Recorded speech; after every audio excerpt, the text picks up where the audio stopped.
Good. This appears good. Pop that open. Pop these open. Ooh, sweet. Notification today. How's everybody doing? Hopefully quite well. Enjoying what has been kind of a busy last couple of days in the NFL, really.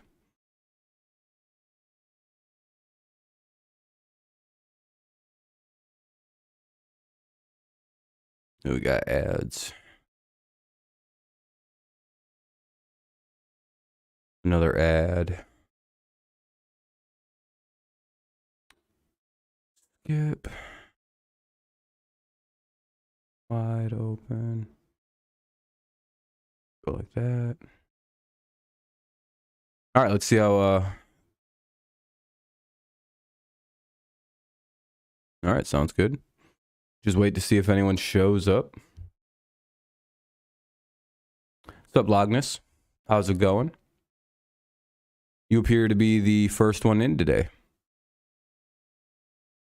So welcome. What's up, JJ? What's up, Jacob? What's up, Barry? Yeah, they said they're going to be trading D-Hop. Oh, shit. I'm a little surprised about that, but not really. I figured that move was coming. The D-Hop going to be probably traded thing. But I wasn't so sure it was going to, it's just pretty expected. Yeah, I'm sure a lot of teams are going to be in the competition for DeAndre Hopkins. One thing that's not really being discussed, and I'm not really sure why it's not being brought up more, is TCU. Yeah, they got beat up badly. That was 65-7. Is crazy. They have he has a no trade clause, so I'm not sure why that's not being talked about more. There's a lot of teams like the Giants that are oh, we're in the running. It's why in the fuck would he want to go to the Giants? You know what I mean? Maybe he likes New York or something. I don't know. But what's the connection there? You know what I mean? Or it's just random bad teams like the Vikings. It's not even bad, but it's why would he want to go to a team that has 7 different pass catchers? What's that going to get him? How's that? He wants also a new contract, so he wants to get paid really well. Why would a team like the Vikings or you got to start thinking about oh, what teams have money then? What teams would he like to play for? Do we know if he has any preferred destinations? Does he like any teams? Does he have a great relationship with quarterback X, Y, or Z? Is Cleveland in the options? Cleveland has a lot of money. And he's really good friends with Deshaun Watson. You know what I mean? And they don't really necessarily have a dominant one receiver. I guess if you count Amari Cooper, but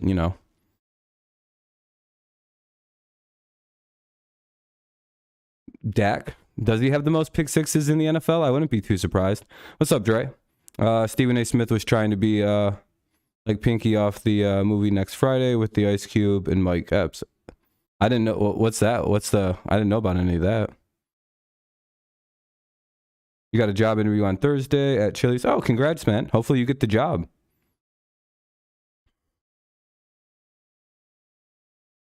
Damn, that's rough on Dak. I know he's got a lot of picks.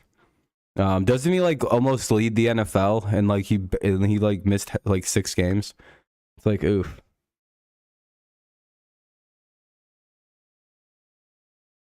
That's never a good sign in the pro football world. But yeah, so just keep those kind of small things in mind with D-Hop. We know he has he's a fan of Bill Belichick. I don't know if anyone's seen the from the Hard Knocks little clip of him and Bill Belichick where he's "Oh, I love you, man," and Bill Belichick's "You too, you're a heck of a receiver, so there is a very good relationship between Bill Belichick and DeAndre Hopkins, and the Patriots are in a very peculiar spot with a lot of money coming into the off season and a young quarterback who needs a number one desperately, possibly a new offensive coordinator I don't know, Cliff Kingsbury, which I don't know his relationship with Cliff, but Who would win the worst NFL team? The Houston Texans would not only beat the Chicago Bears would not only beat the Bulldogs, they would fucking destroy the Georgia Bulldogs. Actually, you could put all of the first round picks on one team, and the Chicago Bears would wax them. I'm talking like they like boat race them. It would be such a beating, it wouldn't even be funny. Think about this. Georgia put what, 3 guys into the NFL this year in the first round of first round picks? What did Quay Walker do this year? I mean, except get thrown out of big games that he shouldn't have been getting thrown out of. Oh, okay. What did Trayvon Walker do other than be a healthy scratch for 4 games? Who was one of their other first round picks? Who just kind of didn't live up to, you know what I mean? Guys in the NFL are guys who all made it. First round picks, there's no guarantee they made it. You know what I mean? Even a team as talented as Georgia, it's you could pick you could really put together a team of the best players from each team, and yeah, sure, that team might be able to do something. They just get boat raced. They wouldn't. The quarterback would be getting thrown off from coverages. He'd be getting picked off a bunch. It'd be a rookie quarterback going up against a veteran defense. You know how bad that would look? Been a pretty good long day for me. Passed your permit test today. I can officially drive on the road. Congrats, man. Yeah, that Georgia game, holy shit, they destroyed the TCU Frogs.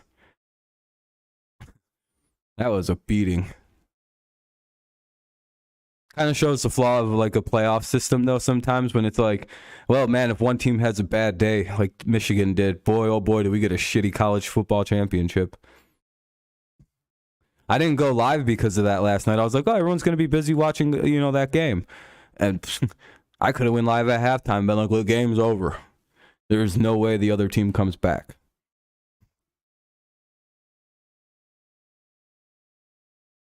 Yeah, 65 burger. Ape's going to come in here and be he probably died. I haven't seen Ape since the 65 burger. And there's no way Ape made it. He lives for the 50 burger, and a 60 burger probably destroyed his brain. Your Texans will probably suck again. I don't think so.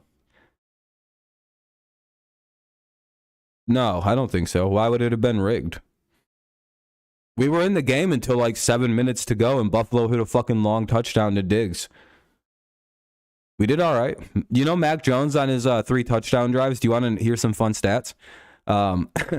So, people, do you guys think Mac Jones is a good quarterback or no? I'm glad Wild Card Weekend is almost here. So many post possibilities for everyone. It's wide open in both conference. Yep, I would say so. But I also have a question. Would you also consider the Bills a good team, a good defense? I mean, they had 2 touchdowns. He wears number 3, but by the way, I wonder why some Texas fans want the Cardinals coach. I don't know why. Oh, Cliff Kingsbury, because he's a good coach. Okay, so we're starting to see that Mac Jones might be a good quarterback. Do you know what he did? Would you have called yesterday's game, a clutch moment, a clutch performance situation for all involved? Just wondering. It's a do or die, must win. You have to get in this game. You have to play your best, or else your season ends. On 3 touchdown drives, Mac Jones was 17 of 17 for 192 yards and 3 touchdowns. So when it mattered the most, Jones was playing good. I know he had that one ugly pick to Tre'Davious White, but that wasn't really a bad thrown ball. It was a beautiful throw. Trey White just made a really fucking great play on that ball. Go watch it. Tell me it's a bad throw. Tell me anything wrong Mac did other than Trey White just is Trey White and he made a fucking 101 play. But the other 2 were wild tips. They hit the receiver in the hands and the receiver flipped it up in the air for some reason and it got picked. The 2 of those picks weren't real. So Michigan would have got boat race too. Nobody was beating Georgia this year. They have a 70-year-old quarterback, and that guy has seen more football than Tom Brady, all right? I don't even know how it's legal Stetson Bennett is allowed to play football. By the way, I feel Eagles can beat the Eagles 49ers, Eagles Bucks, Eagles, or 49ers Bucks is my predictions for the conference title. Yeah, but I'll give you my quick thoughts on the whole Bennett situation. Everyone's like, he's 26, he's too old. It's like, I feel like that's a media thing. You know what I mean? I don't think, like, if he can play in the NFL and win in the NFL, do you really think anyone cares that he's only got like 11 or 12 years he can play? That's a long time. He's good. You can win a Super Bowl or two in 12 years and get the hell out and have a great career. You can put up a Hall of Fame career in that amount of time. Remember, Brandon Weeden, do you remember him from the Browns? He was like 29 years old and was a first-round draft pick. And Bennett is like, he's 2 years younger than that. He almost 3. I think he just turned 26, or he's turning 26. So I don't know. I feel like a lot of the age thing. If the dude can win and can ball out at the next level, again, I don't think anyone's really going to give a fuck about him being a little older. A lot of these COVID guys are a little older. If you haven't noticed, the average age of the rookies coming in is like 23, 22. A lot of like a little older guys because, again, they lost like a whole year of football in preparation to COVID. Got to remember, this is like the draft class that would probably be the most impacted by COVID because it was about 3 years ago when a lot of these guys would have been like in their sophomore years or like maybe freshman years. So everything kind of got like thrown into a whack-a-job fucking chaos mode. Because he was probably a freshman when COVID hit and then they lost a year of college football. It happened to a lot of people, like a lot of Henson Hooker, right? Henson Hooker. Isn't he also 24? He's a little older as well. And everyone, there's a few guys that are like a little bit older. It was in last year's draft class too. It's not that big a deal right now. In like 2 years, it'll be corrected and everyone will be back to being like 21, 20, 22, 21. It's not a forever thing. It's just like a weird age bloop. These guys would have already probably been in the league if there wasn't COVID-19 to have ruined a year of college football, I guess you could say.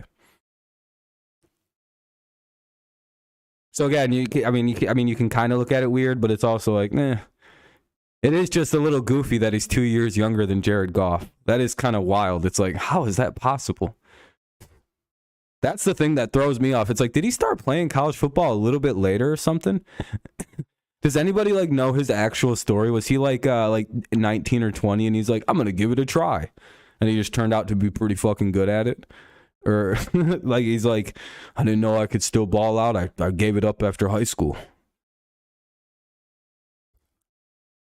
Because it is a little strange that he is 2 years younger than like Jared Goff. You know what I mean? It's like, it's a little weird. I don't know. Oh, by the way, if you're wondering about what's up with Quay Walker, they're probably not going to fine him or suspend him, but he's going to face a massive fine for everything. But apparently it wasn't that egregious of a situation. Again, once all the emotions have been removed and it's not so fresh, yeah, it was a bad thing to do. But you could actually kind of see where he might have fucked up on the situation. Yeah, he probably should pay better attention, have far better situational awareness than he did. But like, he's fired up and in the moment, he might have thought it was a player that tapped him. You know what I mean? And if a player taps you like that, you might get kind of shovey. And he might have just seen blue and went, fuck that, Okay, so yeah, he doesn't deserve to get suspended, fined. Oh yeah, he's going to be in fine central. That's, I wouldn't be surprised if that's 50 plus higher. You know what I mean? But suspension seems a little crazy, in my opinion. Now that I've like kind of rethought about it and re-examined it, it's like, yeah, it was kind of bad, but I mean, didn't really bother old boy. He got right up in fucking Walker's face. I don't know. I guess if he would have like hurt the fucking trainer and the trainer would have been like in fear, but that trainer was ready to go. He wanted all the smoke after he got pushed. What the fuck is this? We'll probably get started on like the league news stuff in a minute. We're just having fun chit-chatting. There's been a lot of crazy things to happen.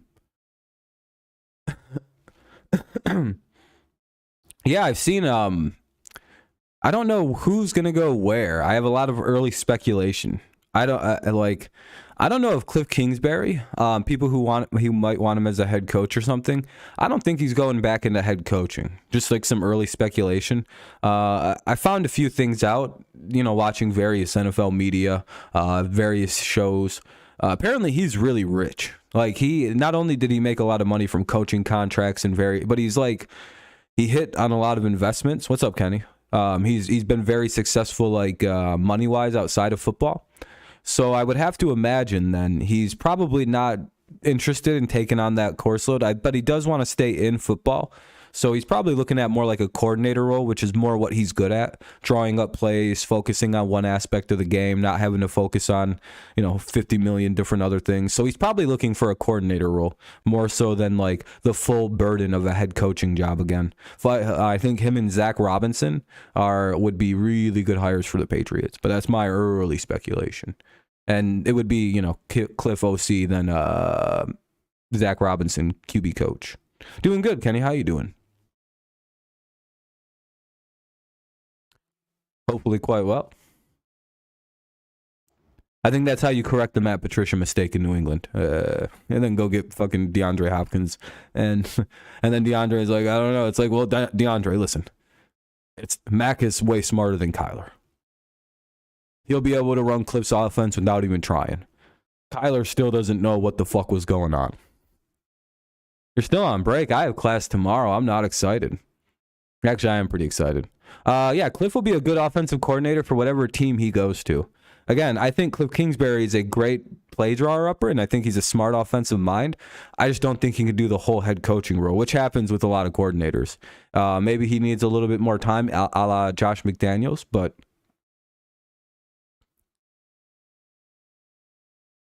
Hopkins to Green Bay. If I'm Green Bay, yeah, that's something I'm into, and you guys are probably in the running. Just thinking about, because again, we could talk about the Hopkins situation for a second, because I like that. I think there's a lot of teams that are like weirdly in. You could look at the Chiefs as a possibility. They don't have like that big boom breakout down the field receiver anymore, so look out for a team like Kansas City. But then again, do we really think a team is going to give him or that team a weapon like DeAndre Hopkins at this point? Probably not. You know what I mean? Like, would a team be like, all right, let's just go give Mahomes DeAndre Hopkins?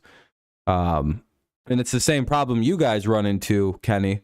For the Packers, it's like, do teams really just want to trade the Green Bay Packers a weapon like DeAndre Hopkins? You know what I mean? Though he does have a no trade, and he probably would like to go there or to Kansas City. It's like, are those actual viable places the Cardinals are going to send that dude? Because it's like, why would they do that? That'd be like shooting a poison pill into the rest of the league and going, it's not our problem until it's our problem, and we can't beat them. I don't know. It's going to be fun to watch. It's going to be fun to think about. You only have, you guys don't even know if you have Rodgers. Your guys' team might be in what's the phrase I look for? Rebuild, a retool, a restructuring in this offseason. Because if you lose Rodgers, I would imagine it's going to be restart on the team.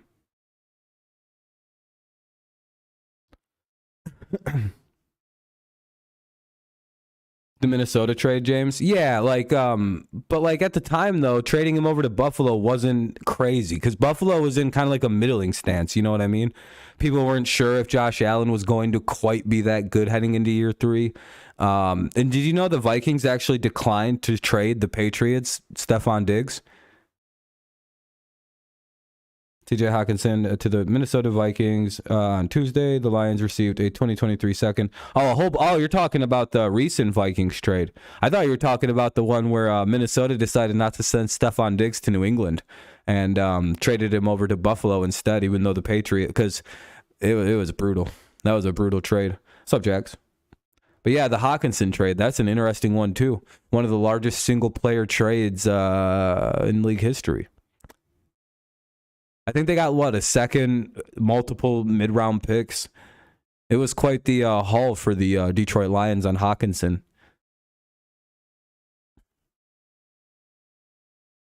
You nervous, Jags? You have a big game this weekend. Saturday Night Football. The mighty, mighty Jaguars.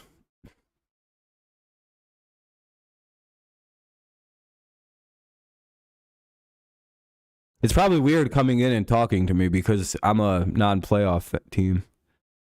I appreciate you coming in and talking to us losers who don't have a team in the playoffs.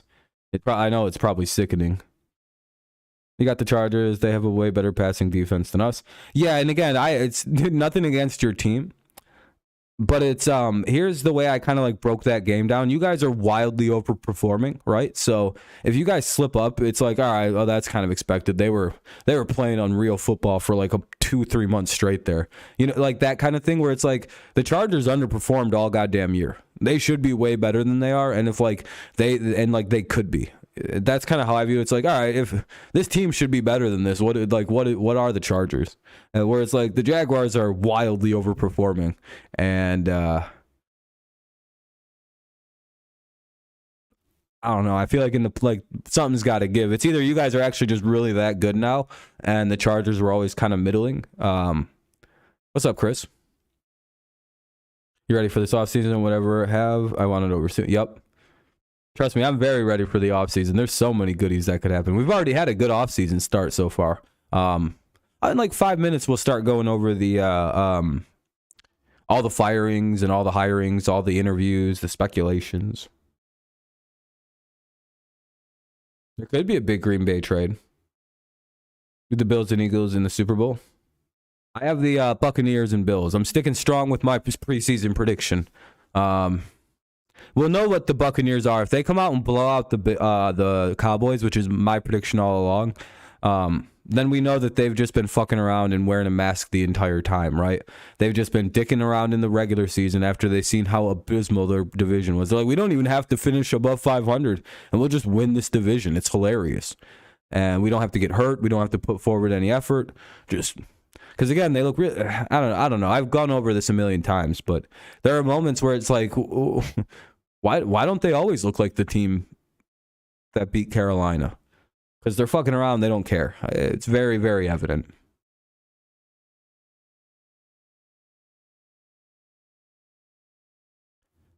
But yeah.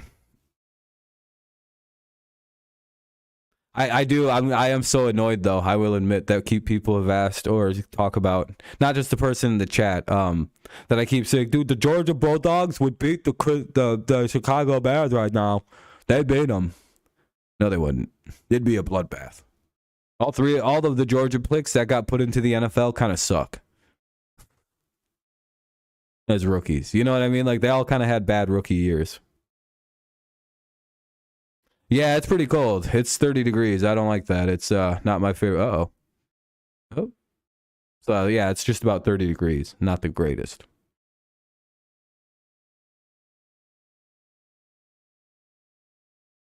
You had Packers versus Bills before the season had started. Well, Kenny, you're a very loyal Packers fan. I will say that.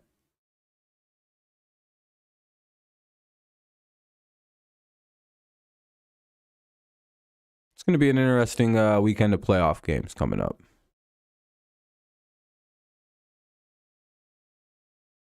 $40 degrees? Ew. Not too bad. I wish it was 40 here. That'd be nice. Instead, I have to deal with this these brutal temperatures. Blah.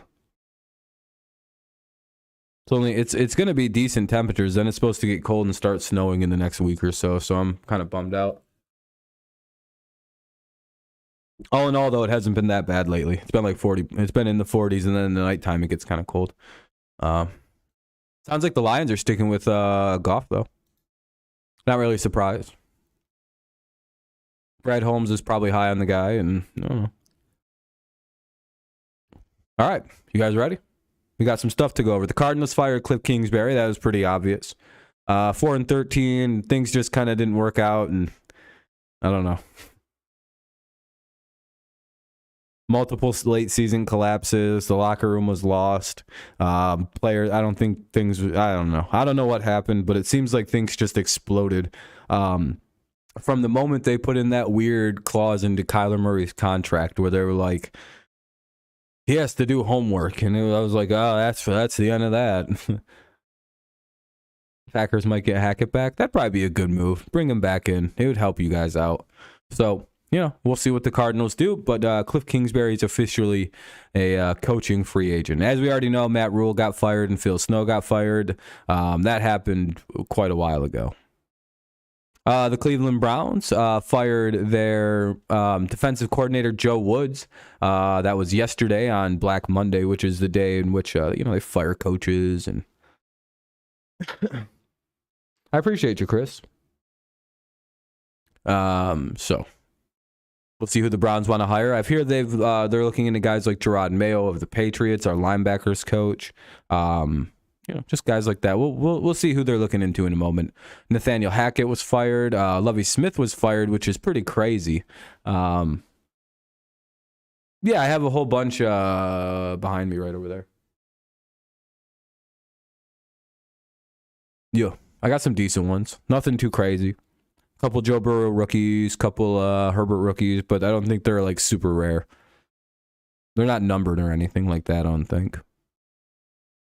But yeah, Lovie Smith, they fire. I think this is the second coach in a row they've fired. I think they had a guy last year they fired, David Culley, and then I think they fired Lovie Smith year after year. And it's pretty weird that they keep hiring coaches just to fire them. It's like, well, you guys are never going to get anywhere if you keep doing that. It's maybe hire a long-term head coach and maybe things won't be so shitty anymore. Jesus Christ. The Colts fired these two people. That was a while ago. Frank Reich and Marcus Brady. We've seen that earlier in the season. Kind of earlier in the year-ish, and then January 9th, they fired Todd Downing, the offensive coordinator of the Titans. Yeah, Lovie Smith got kinked out. Where's Culley now? I don't know, doing Culley things.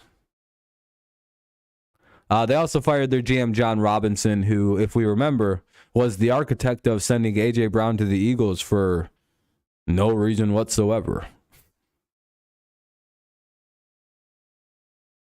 You had Randy Moss even though he's retired. I mean, you guys don't need him. You guys have like Justin Jefferson. Trade down the picks, go all in for Arch Manning. Yeah, that's going to be a hilarious tank. Caleb Williams is going to be really nice next year. If I'm the Texans, I still do that and trade down my picks and get ready to get Caleb Williams the next season. Fuck that. But yeah, we'll see if the Titans decide what they do at coordinator or at GM, and we'll see if they maybe just give the job to Mike Vrabel, and then we'll see what they do at coordinator. Yeah, I mean, it'd be crazy. I mean, they're already pretty loaded. The Commanders today fired offensive coordinator Scott Turner. Not really a surprise there. The offense was pretty shitty. Couldn't get consistent. What's up, Trevor? How's it going, man? How you been? I see you on Twitter sometimes when you're posting them workouts, the workout stuff. Yeah, I'm doing good. Just getting ready for classes tomorrow. Enjoying the end of the regular season kind of hubbubaloo, I guess you could call it. Hopefully you are well too, man. It seems like you're doing well, lifting, getting big, getting in shape.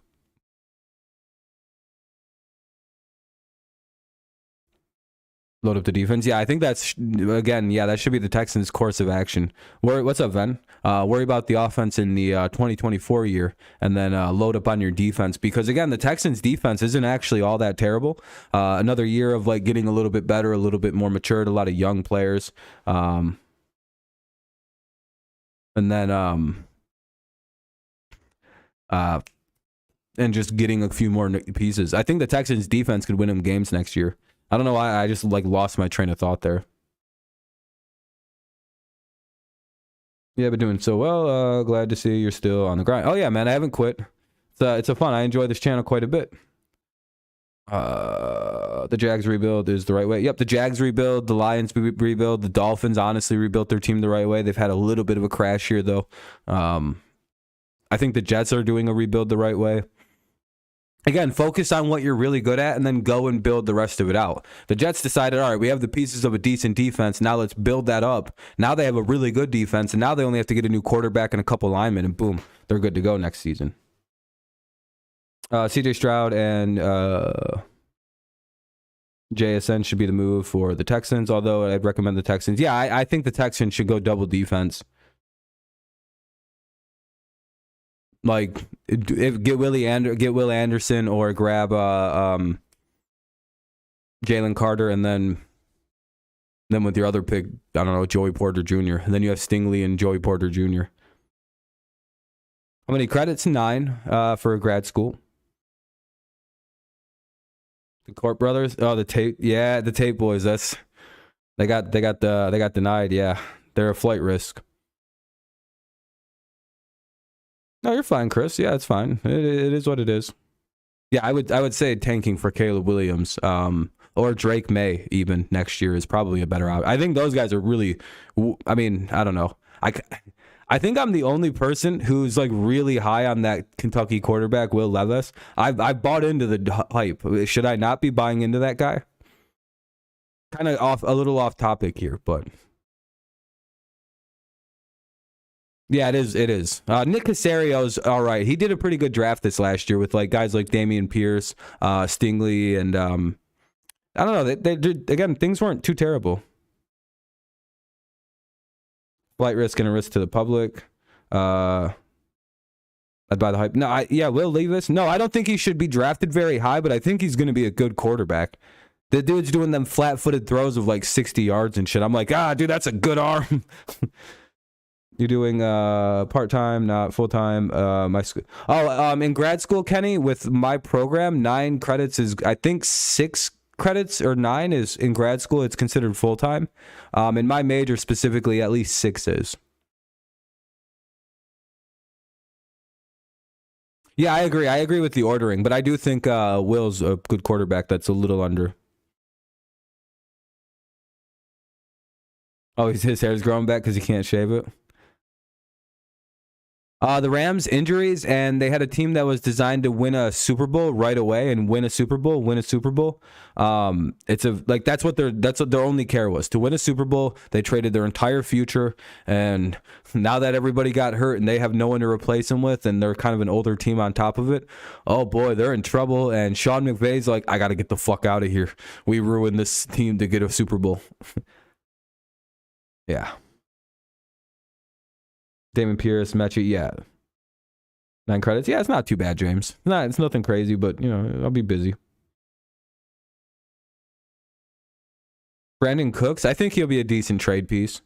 It's weird that they didn't trade him at the trade deadline if they're going to trade him now. It's like, what the hell?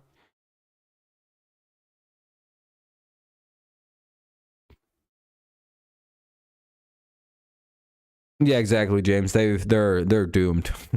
They have no offensive line. They have a quarterback that's got a bad neck, and they need offensive line.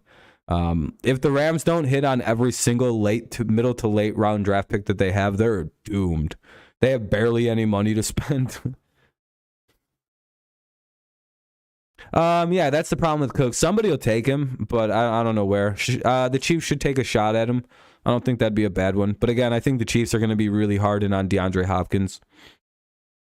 The NFL is probably not rigged. Boy,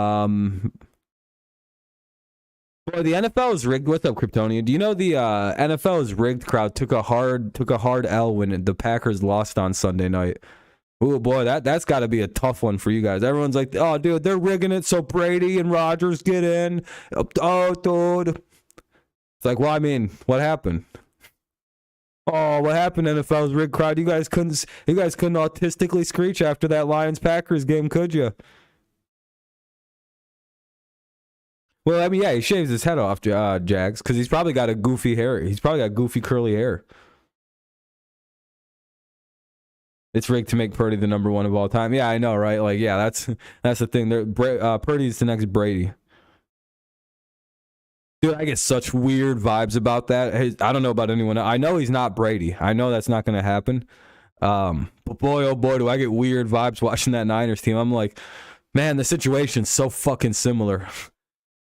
Except Purdy was way deeper in the draft, so it's like, yeah. Yeah, Van, remember I predicted that, in October? You better? Oh.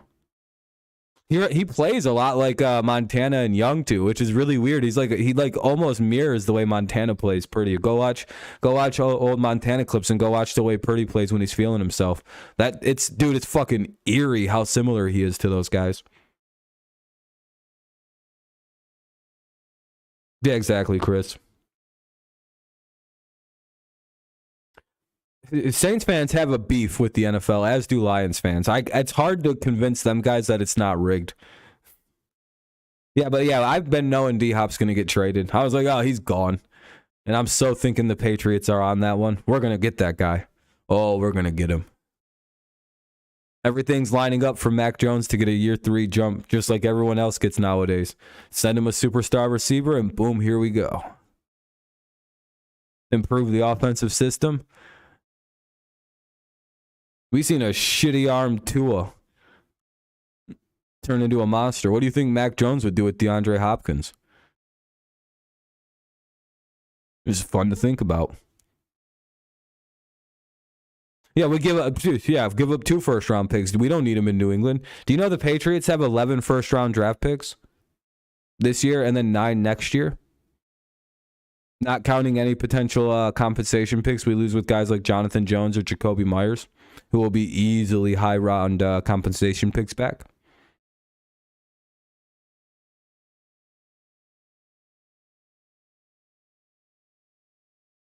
Yeah, Patriots can lose their first-round pick and it not even affect them. Oh, we still have 2 seconds, 3 2/3, 4 fours. Yeah, the Patriots are fucking stacked in the middle of the draft. Yeah, we're loaded. We have 4 fourth-round picks.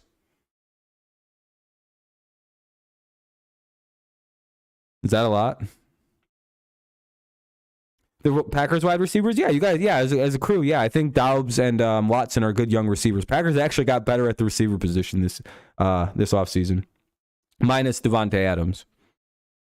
No, I do think Christian Watson and Romeo Doubs are good pieces to have in a receiving core. Watson definitely looks like he can be a number 1 receiver in this league. Should the Packers go get DeAndre Hopkins with everything they fucking have if they're going to keep Aaron Rodgers next year? Literally, they should just offer multiple, like first, a second. If you want to know what magic looks like, yeah, because that's one of the places DeAndre Hopkins would 100% waive his no trade to. Dude, if Aaron stays and you guys don't do that, that's the dumbest thing I've ever. That'd be like not going and getting Randy Moss for some reason. Could you imagine if your team decided not to do that in 2007 for some reason? You can afford anyone in the NFL. That's a myth. He's already under contract. He's not that expensive. Can you imagine, like, you guys could have traded, like, imagine, instead of the Patriots getting Moss in 07, could you imagine if Brett Favre had gotten Randy Moss? That's what getting DeAndre Hopkins would be like for you guys. You have to get him. Whatever it costs. Don't even care about the cost. Just go get him. You don't need to fix much on your football team. Just go get DeAndre Hopkins. I'd have you guys in the Super, probably winning the son of a bitch. I'd be like, well, that's the end of that. 100% because we can afford him and we're willing to just give up everything. We need him. That literally fixes 100% of the Patriots. Okay, so again, not to talk too much about the Patriots, but if you get DeAndre Hopkins, number 1 is DeAndre. The Patriots have like 4 number 2 receivers. Fucking Bourne's a number 2. Myers is a number 2 if they decide to keep him, which they probably wouldn't if they got Hopkins. Parker's a number 2. Fucking Thornton's a number 2. Like, not one of them guys is a 1. That's the problem with the Patriots. We have a slew of slot receivers and really good number 2 receivers. Put DeAndre Hopkins in that receiving room, and it's a monster receiving room. Who the fuck do you begin to cover? All right, we double up DeAndre Hopkins. Oh, Kendrick Bourne got open. Oh, good luck with that. No, the Patriots are literally 1 wide receiver away from being a menace to deal with. Bills had a net loss profit a couple years ago. They probably had problems with like sales a couple years ago before Josh Allen popped up. You got to remember, like 3 years ago, the Bills were a destitute franchise. Like, you don't understand how bad things were in Buffalo. Like, dude, do you want to know what the Tom Brady's record versus the Bills was? 33-5 or some shit like that, or 33-3. Do you know the entire time I watched the Patriots, we've never lost to Buffalo? It's new to me to lose to Buffalo. I'm like, what the fuck is this? We haven't lost to the Jets in 7 years. Like, I'm surprised the Jets make money. It's like, how are the Jets making money at this point?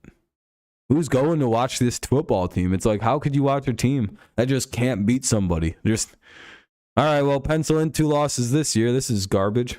And like 90% of them games were never even close. It sucked. It was bad times. I'm glad the division's good. I'm glad teams are good now. I hate bad football teams. I'm going to be honest with you. Do you know I'd much rather it be like every team in the league is fighting for the 7 seed and like my team doesn't make it because there's like 10 or 11 teams that are fighting for it and like, damn it, we missed it with 10 wins. Like, I'd much rather be in that situation than like my team make it with a fucking. I hate seeing sub 500 in the playoffs. Like I'm like, ugh, that shouldn't be a thing. Like, it's so much better. Do you know how nice it was to see 4 AFC teams fighting for 1 playoff spot on the last day of the season and 3 in the NFC?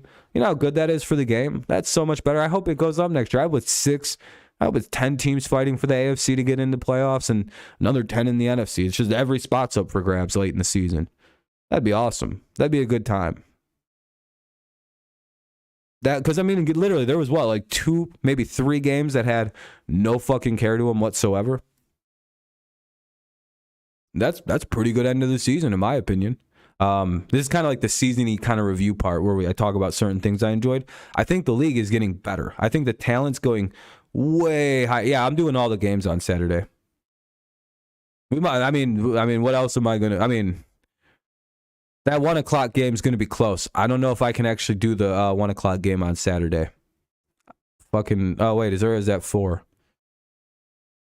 Oh, it should be good. Saturday, yeah, I can do all the games. Sunday, I can do all the games, and Monday, I'm doing the game.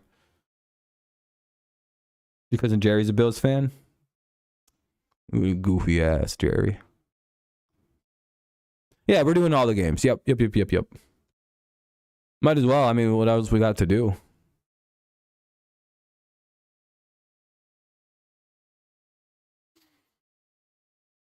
It's like syllabus days for college. It's like I don't have to do anything week 1.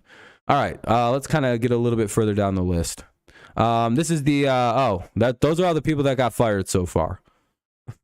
Stepping down though, we have guys who are parting ways. The Rams are allowing players to separate, players to just leave the team, or coaches rather, to find new places, just find new jobs. They have full permission from Sean McVay, who's very obviously going to be leaving the team apparently. Do teams keep the playoff ticket sales or revenue split? I think it all goes into revenue split. But I think with playoff sales, I think they get a little bit more to the playoff teams, get a higher percentage of that. Or the playoff teams only do the split, and everyone else they're done. I'm not sure. I'd have to look that up. I'm guessing it's playoff teams split that. Dude, McVay is fucking hilarious for doing this, by the way. This dude won that team a Super Bowl, ruined the front, like just ruined that team. Like, him and that GM laughed at the New England Patriots, hysterically laughed at us for drafting Cole Strange. And them little bitches now are going to be the worst team in football in a year. Laugh now, motherfuckers. Go ahead. Go ahead, Sneed. Go ahead, McVay. Laugh at us now. Who's actually... What's up, Ape? Ape, I'm surprised you're alive. I'm surprised you made it through a 60 burger. I'm sure you were freaking the absolute... Did you have a meltdown?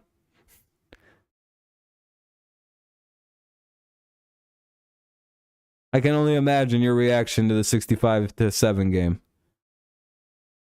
McVay's like 36. He's like 6 years older than me. I don't even know how that's possible. But yeah, he's really leaving. They blew that whole thing up, got rid of all the picks, have a bunch of bloated contracts with veteran players that no one's going to take. They don't have anything.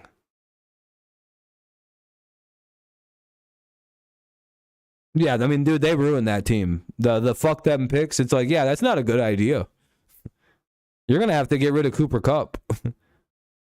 Still crazy, but it happens a lot in college. Oh, I forgot college isn't as crazy for you, for sure. I forgot about that. Yeah, Lions got the Rams pick. I don't think the Rams don't have a first-round pick till, 2025? I think the Lions have their next year first-round pick too, correct? Dude, they sold their soul for a Super Bowl, and they're gonna pay for it. McVay's ditching that football team. He's giggity fucking gone. He's letting Liam Cohen. They just let their coordinator go. He's like, I'm going back to Kentucky. Steve Keim also. Oh, that's not on the screen. Steve Keim stepped down as well for health issues. So I'm 2 for 2 on the Cardinals, by the way. I said that the GM and the coach of the Cardinals would be gone in about, October we called that? I hit the nail on like almost every single thing I thought would happen coaching-wise so far this offseason. I'm like a fucking demon genius when it comes to these firings this year. I'm like, that's happening. I don't know if anyone else will get fired. I mean, like, Patricia's probably not getting fired. He's probably going to be sent back over to the defense when if one of the coaches leaves, which is where he fucking belongs anyway. It's like, why the fuck was he not on the defense in the first place? He's not a bad football coach. Again, he's a defensive coach.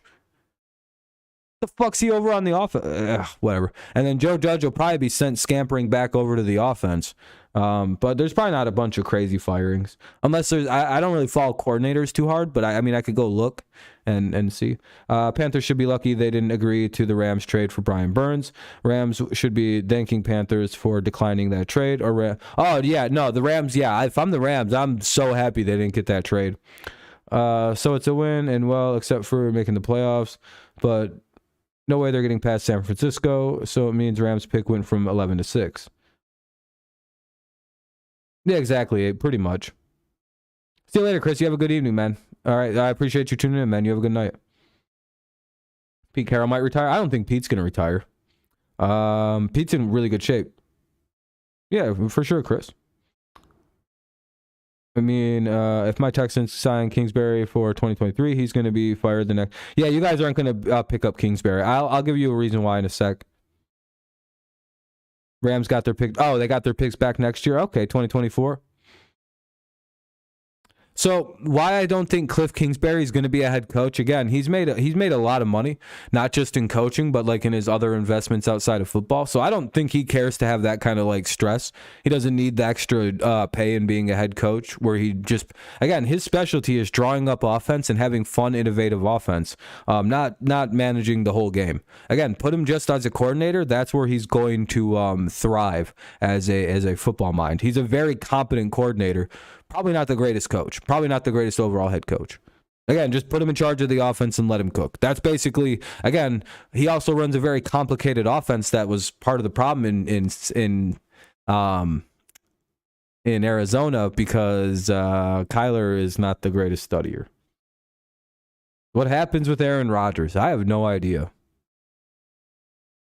But see, I've been the Aaron Rodgers whisperer, haven't I, Ben? I've hit on 100% of Aaron Rodgers' moves every offseason. You guys don't know. You guys didn't know that, did you? I'm the Rodgers whisperer. I know exactly what this dude's gonna do for some reason.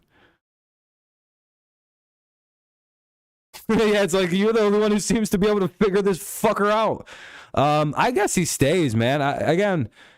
He either stays or retires. I don't see him leaving Green Bay. That's like, everyone's always like, he might leave. It's like, okay, like, and go where?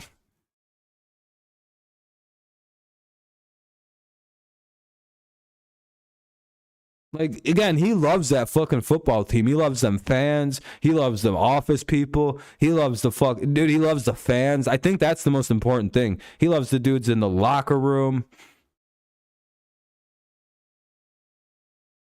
No, I'm allergic to opiates. I can't do shit. I'd just die. I'm very allergic to opiates. Yeah, I mean they'd have him again. I just don't see it, man. My guess is he either retires or is back in Green Bay next year. I sincerely just don't see him leaving. To get daily ayahuasca. Packers fans want to move on from Aaron Rodgers, Kev. It's a very interesting dichotomy right now. There's a good portion of Packers fans that just believe he's done, like he's just kind of past it. That's the other thing I was gonna bring up. Miami. He very well could be in Miami next year. I'd watch out for that. Yeah, actually, you know what? The more I'm like, man, he really would do well in Miami or in San Francisco. But I think they got Brock Purdy. I think they're a no fly anymore. Yeah, look out for that. I would. I'm gonna think about the Miami thing. Hey, we're at 16 likes. I appreciate that, you guys. Very, very kind. Very, very kind. These kind of streams don't really have a like goal, so I don't really bring it up. But I appreciate that. Thank you very much. If you want to leave a like, if I'm entertaining you, then go ahead and leave one. We've already stopped Joe Biden from sniffing kids. We hit 30 likes on the last 2 streams in a row. That's 71 kids we saved. It's a pretty good thing. What's up, Nicholas? How's it going? What an interesting time to pop in. Yeah, that's what the likes do, by the way. I donate a penny for every time I donate to the Stop Joe Biden from Sniffing Kids Fund for every like. No, you're good, Nicholas. I'll be live for a while, man. Texans are always open for a QB. I don't think it's time to go get a quarterback right now for your team, Kev. I hate these old presidents. God, I can't wait for young guys. I don't even like that DeSantis guy, and I'd take him just because he ain't fucking 80. It's better than the last 2 guys. At least he isn't on death's doorstep. One bad slip, and we don't got a president anymore for a minute.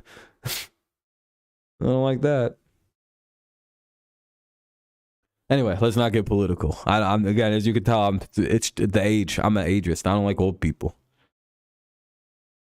That's fine as long as he isn't 900 years old, dude. I hate old people. I'm age. It's again, they can do things like coach football. That's fine. No,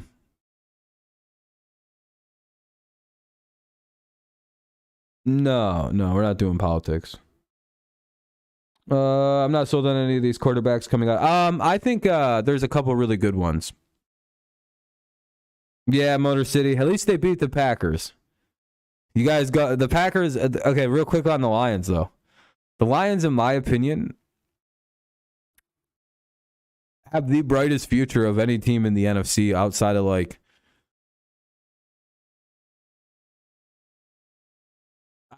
don't even know. Their offense is completely loaded. Their offensive line is stacked. Their receiving core is stacked. The running back room is great. They need nothing on offense. Literally, they don't need to do a single thing in the offseason on their offense. Just keep everybody there. That's pretty crazy. They have 2 first-round picks, and they have a promising young defense. Kirby Joseph is a great young safety. Deshaun Elliott, he'll be around for a minute. He's not that old. He fit into the Lions really good as a safety. Jerry Jacobs, he's pretty good as a slot corner. I think you should keep him around. They need a couple corners, though, I will say. You got Aiden Hutchinson. You have James Houston. You have Aleem McNeil. You have Malcolm Rodriguez.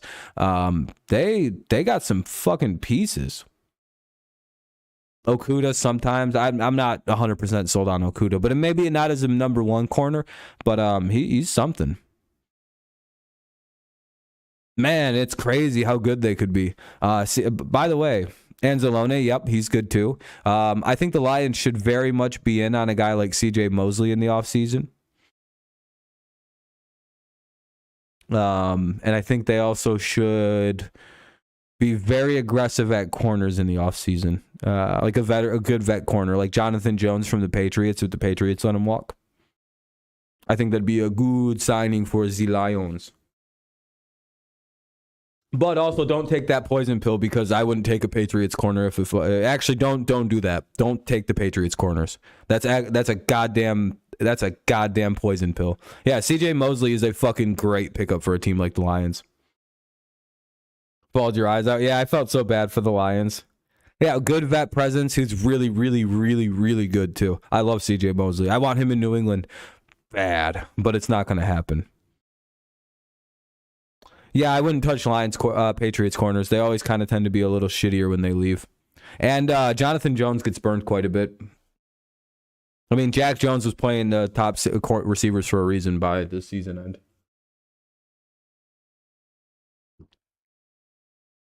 Oh, and by the way, the Patriots lifted the suspensions on their 2 players. Those were just smacks on the wrist on those guys.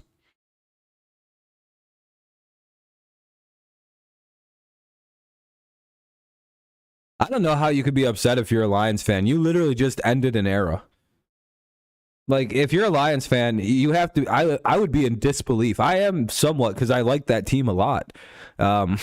I watched the end of an era. Like, I watched the ending of a football team that 100% loses that game for the last 70 years of their existence.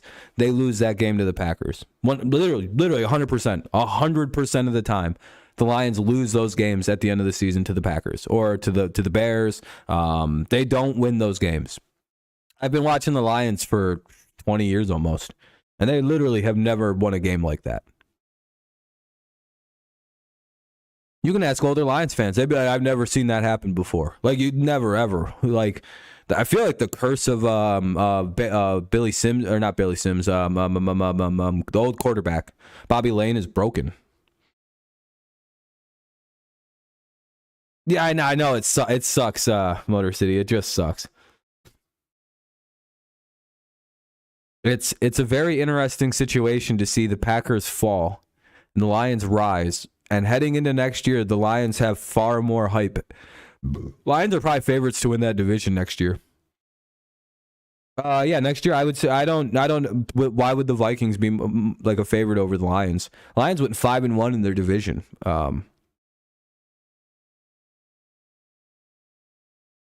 Motor City. You guys got to think about that. Like, why wouldn't Lions, to me, are the favorites to win that division next year? Right now, if you had to ask me, I'd bet Minnesota's defense is dog shit and aging rapidly. They're going to be bad again. And now you have the Lions, who have a great offense. If they draft half as well as they did last year, yeah, that's okay. That's a great football team. They hit on every single pick apparently, and every unsigned free agent in the last 2 years. Like, have the Lions made a bad draft pick in 2 years?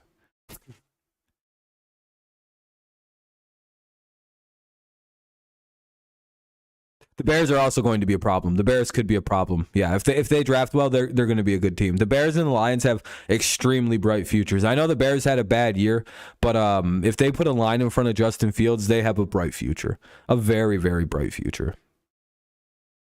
I kind of want to trade for Justin Fields and get him on the Patriots. I'm not even. If we could pull that off, I bet everything's good in New England.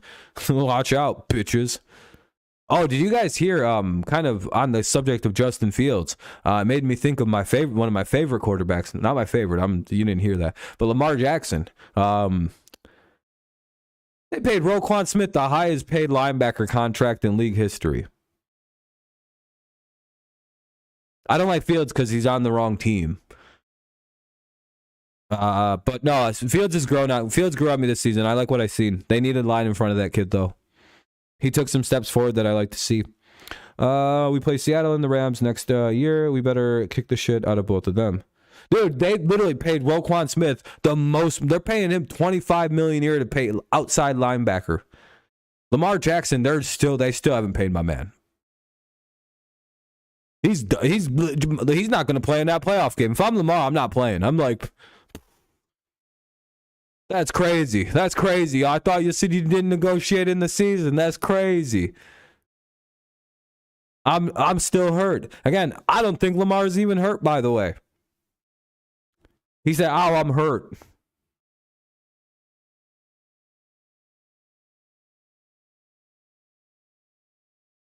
Guess what? I'm hurt too. My shoulder hurts. I can't play. I can't stream, guys. I got a bum knee.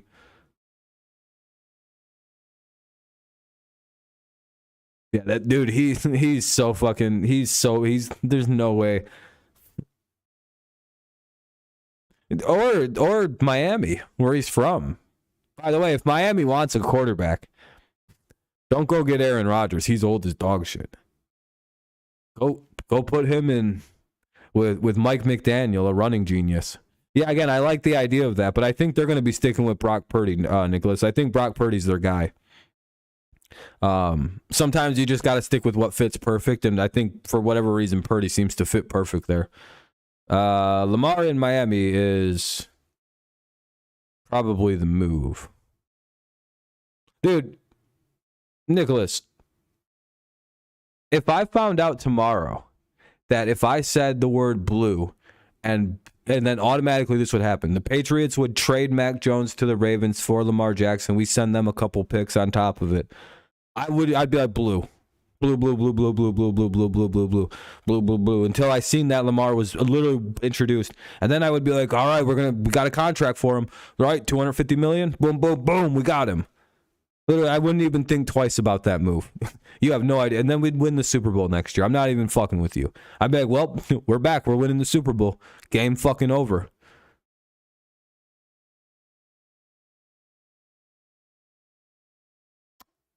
Yeah, Jimmy G is gone. I don't know where he's going. The Colts probably need a veteran quarterback. He fits the carousel, right? Is it Carr or is it Jimmy G who winds up in Indianapolis Colt? And I think they'll probably keep Trey Lance and try to trade him. Lamar's fine. I don't think he's actually hurt. And isn't like, what's actually hurt on Lamar? A PCL in his knee? Derek Carr to the Commanders. I think Derek Carr goes to the Jets, personally. But I don't know. I think Derek Carr on the Jets is really good and would help out dipshit McGillicuddy Wilson. If you want to save Zach Wilson, put Derek Carr on the team. Like, that's actually how you fix that. Like, I'm not even kidding. I know Derek Carr's a bit of a crybaby, but he's also a fucking unreal leader. And I think that would help Zach Wilson. He'd teach Zach how to be a better quarterback, and I think that's what that kid needs.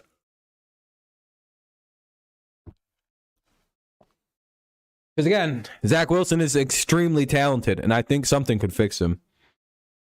I don't think Jimmy wants to play for a team that has.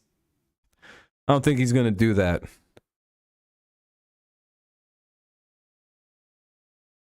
He wouldn't go to the Jets. He's not a traitor, Ven. All right. He'd probably come be Jimmy. He'd probably be Mac's backup. Or Mac will be his backup. I don't know. Bill Belichick loves Jimmy G. He might be our starter next year. I don't know. Like, there's like a 80%. I put a 40% shot. If it's not Mac Jones next year, it's Jimmy G for the Patriots. I put that up in the high 40s, like 47 even.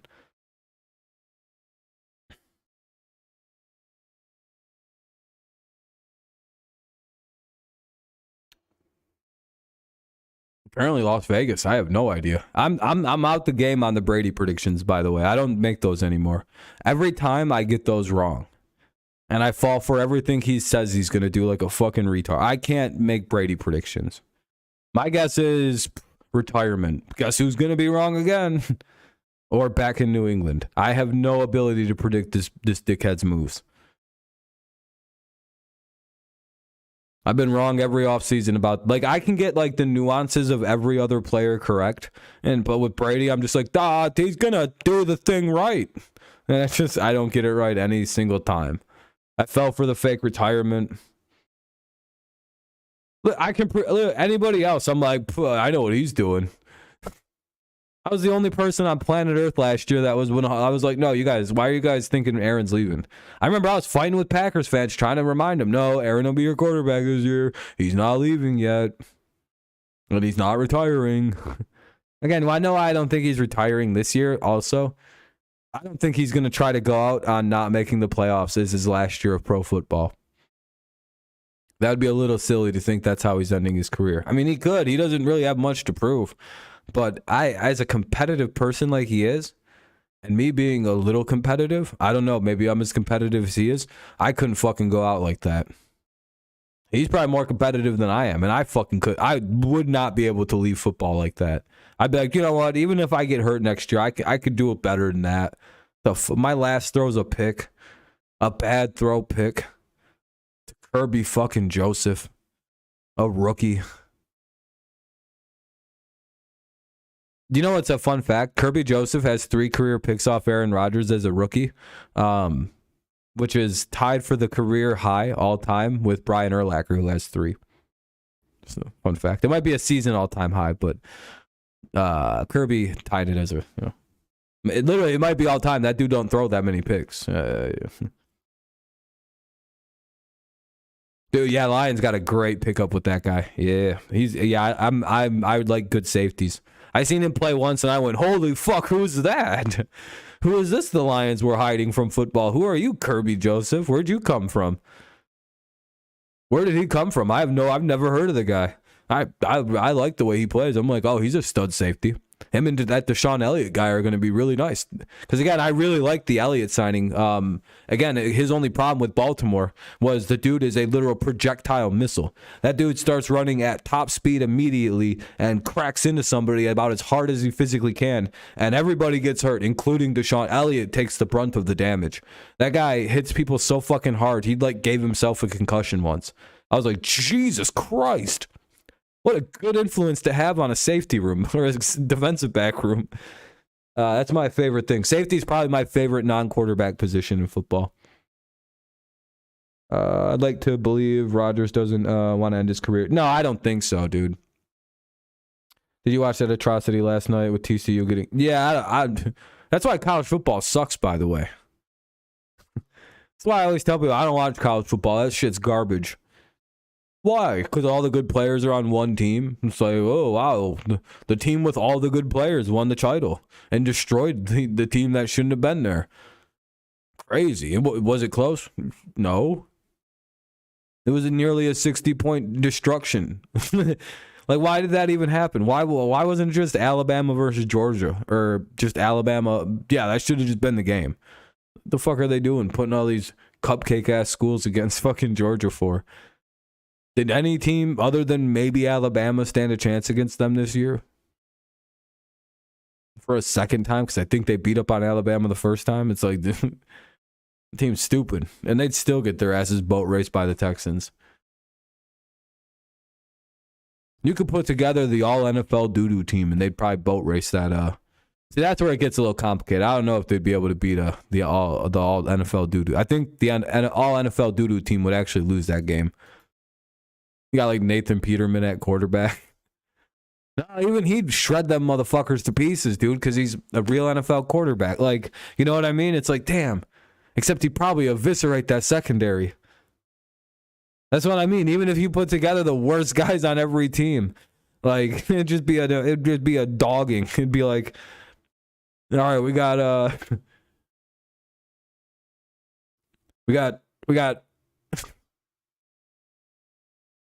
I don't know who the worst running back in football is. I remember when the Browns went 0-16, everybody was roasting, saying Alabama can beat them, and I'm like, yeah, no, the Browns would have destroyed them.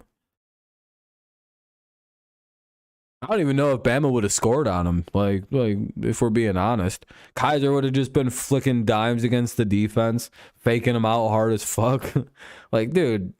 What, 4 guys, maybe 4 or 6 guys on that iteration of that team maybe made it in the NFL from Alabama?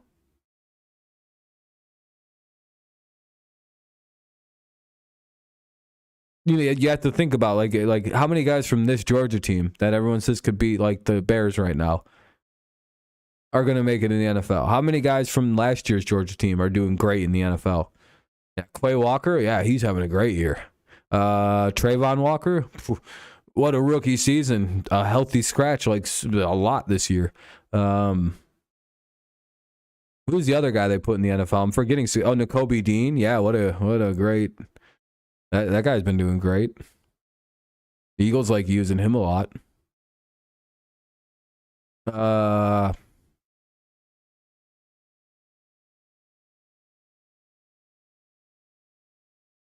Yeah, Devontae Wyatt. Yeah, I've never heard of him. The only one who was looking good was Jordan Davis, and he was playing so well that they brought in Ndamukong Suh and Lindell Joseph to replace him. And the Eagles' run defense was like their worst part of their football team this year because they didn't have a very good defensive tackle. Again, I don't know. It's not really fair because the kid got hurt, so it's kind of like Yeah, he wasn't. I don't know. Jordan Davis is probably the only good Georgia player to come out.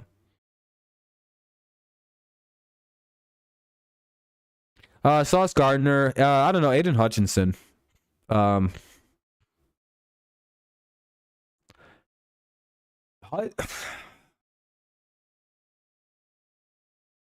that it's tough, right?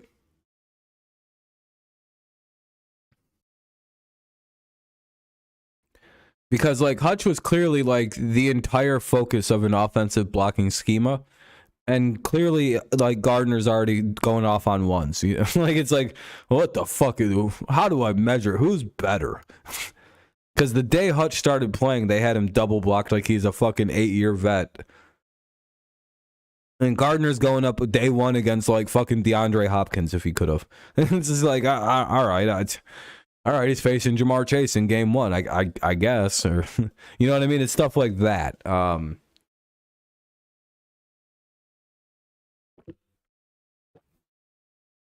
It's like how do you measure like what you know what I mean? Like who really is the best player from that draft class? Is it Hutch? Is it Gardner? Is it kind of a little still too early to tell? Because again, we could have a guy who takes a huge like Trayvon Walker could turn into a dog next year. You know what I mean? Look at Trevor Lawrence. We thought Mac Jones was the best quarterback from the draft class last year. We're like, I guess it's Mac. I guess. And then T-Law was just like, actually, it's clearly me. And it's like, oh, okay, so it maybe just takes a little bit, you know. Again, Sauce also got away with a lot of murder on the sidelines too, or on the plays. He got away with a lot of PIs, holdings, and not too sure why he got such a wide breadth to commit penalties, but he did. Yeah, Doug Peterson. It kind of plays back into my whole. I think if you have an offensive court, there's two types of offensive minds. There's the offensive minds that are like good at like play calling, and they have a second ability which is called quarterback developing. But then there's the offensive minds, kind of like Mike McDaniel, who are very good at offensive football. They understand it to a very high level, like the other guys, but they're more like they understand plays and play design, and like they're more experts in that area. Whereas guys like Doug Peterson are probably better at getting the quarterback to do what he's the best at. Brian Dabble's a lot like that. I think Ben Johnson from the Lions is a quarterback developer coordinator. McVay to some extent, but he's more of just like a really smart offense that you put things into. I think Shanahan's more of the really smart guy you put things into. Yeah, you're right. Good call. Doug Peterson behind Brian. I have Brian Dabble as coach of the year. Or Pete Carroll. It's one of those two. It's between Carroll and Dabble for me. I guess and Peterson. Really, it's between those three. It's hard to argue against any one of them. My gut is telling me Pete Carroll.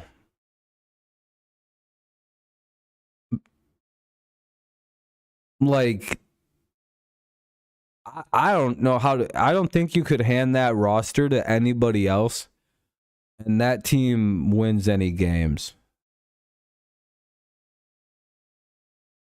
And Dan Campbell is going to get a lot of votes too, by the way. Regardless of them not making the playoffs, I could see Dan Campbell stealing this award. he's gonna win the award. If the year they make the playoffs, it's just that's Dan Campbell's win. By the way, it could be this year. I've already seen several writers say he's got their vote. Like several of them, it's like a non-number zero. So, my guess is Campbell will also be on that list. Dude, yeah, no, Pete Carroll could win it. If you're gonna put Tomlin on the list, then Dan Campbell should be on the list because they did the same thing, basically. Dan Campbell's like revitalized the fucking football community. Like that, it's unreal what Dan Campbell's pulled off with the Lions. Brad Holmes though will probably win Executive of the Year. No, that'll probably be Howie Roseman. For that fucking trade he pulled off on draft night. The Lions will be winning hardware in the future, though. They should win some soon. The what they pulled off in the last 2 years is nothing short of remarkable. Yeah, that's gonna be fun. He showed flashes of what he can do this year, and he wasn't even supposed to be used. He's way ahead of schedule, so that's part of the problem. And I hope he doesn't get too upset and think it was like he wasn't being utilized on purpose. It's like, dude, we had no plays drawn up for you, man. You weren't supposed to heal this quickly. You were a year project. We drafted you with zero intention of using you this year, and now all of a sudden you're here. We're sorry. There's been some interviews, though.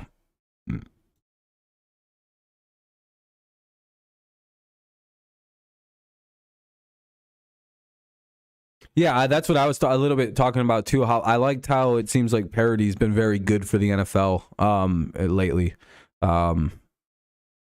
Like we're seeing more and more teams still fighting for something late into the season. Like this year, we only had 3, maybe 4 completely pointless games last Sunday. That's pretty good for a week 17. Like the Panthers and the Saints, completely useless. Those 2 teams just flipped draft picks. That was a fucking useless game. Vikings, Panthers, the Chargers, and the Chargers, whoever the fuck they played, the Raiders or some shit, or the Broncos. And the there was another game that was pretty useless. It like nothing changed as a result of it. But again, a lot of those like Cardinals or Vikings or the Vikings, Niners, they all had to win their games or else they could the 2 seed was on the line. And that's a lot of home playoff games. So I don't know. Again, I think it's good to see teams are still fighting for things late into the year. I was glad to see that there was numerous seeding opportunities up on the line. The 1 seeds weren't really resolved to the final week of the season in either side. There wasn't just like a runaway one. Like things are looking a little bit more balanced in the league, a little bit more even. I don't know. Like it doesn't feel like you see in other leagues where there's like one super team. Like yeah, you have teams with a lot of talent, but it doesn't feel like they're unbeatable. Like I don't know. It's a good spot to be in the football.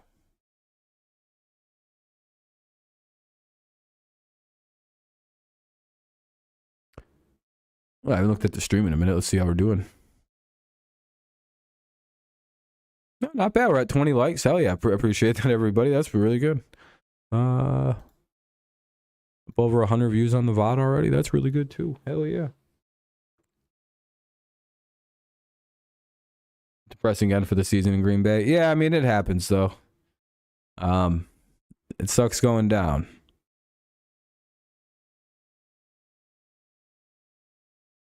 Had a better end than the Lions fans had, though. That's for damn sure.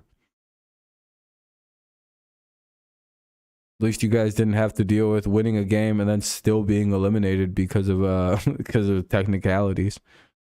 Because fucking the Giants tied versus the Commanders 1 week. Those dudes wouldn't have made the playoffs, would they have? If they went 9-8. Did they play the Seahawks or did they lose to Seattle?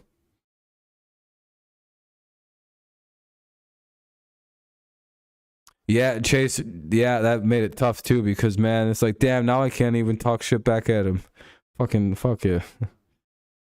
Giants would be the 7th seed if they didn't tie with the Commanders. Lions would be the 6th seed, wouldn't they?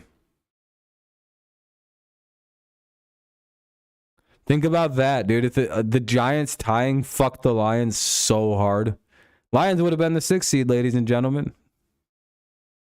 Look at the records. Think about it. That Bears game literally might have been a clinching game for the Lions, where they just clinch a playoff berth. That would have been the bitch of the whole thing. Had the Giants just won or lost that game, just say they lost it to the Commanders that first time. Lions make the playoffs, and they're playing Minnesota. Yeah, they'd be playing the Vikings this weekend. With the fucking chance at winning a playoff game. What's up, stud? How's it going? Oh, Seattle. Oh, yep. That's what I was gonna say. I thought Seattle beat the Giants, so Seattle would have gone to 6 and Detroit to 7. Yeah, yeah. Yeah, I was right on that, Nicholas. I was gonna say I thought the Giants beat Seattle, or Seattle beat the Giants. So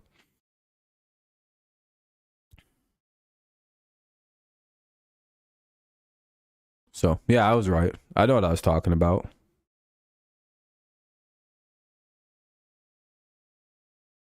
The Robs rabbed. The Rams sucked. Dude. I'm so tired of that team. They took the Lions quarterback. They screwed us out of the playoffs. They fucking gave us a shitty draft pick by winning like 2 games out of nowhere. It was complete dog shit by that team. Complete dog shit effort. They won games they shouldn't have won, and they lost games they should have won. It's just like, God damn it. Fuck them losers. Enjoy hell. Fucking shouldn't have laughed at my football team.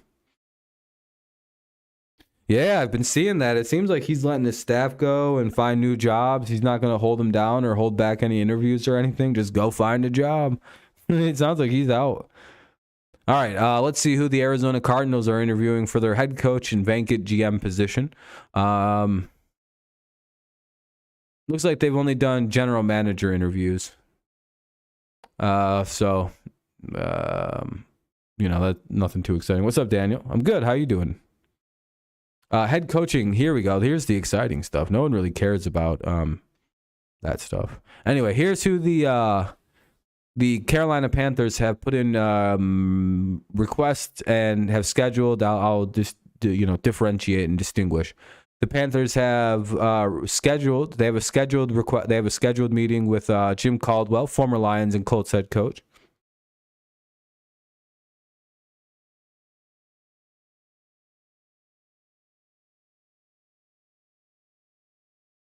Oh, Jeremy.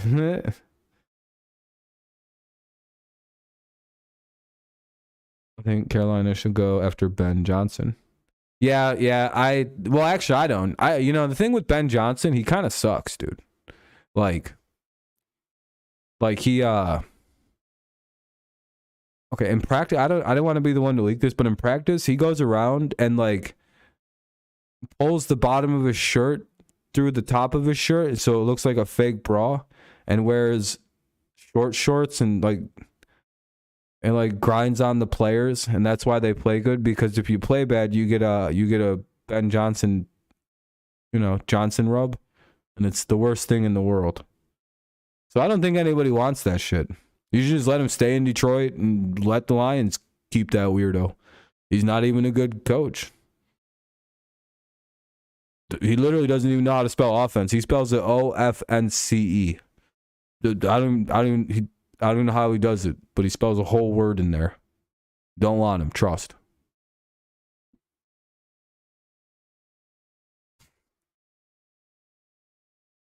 Steve Keim realized he made so many embarrassing moves with Cliff and shit. He decided, nah, I think he actually has like a pretty serious health problem, but I like that as the alternative.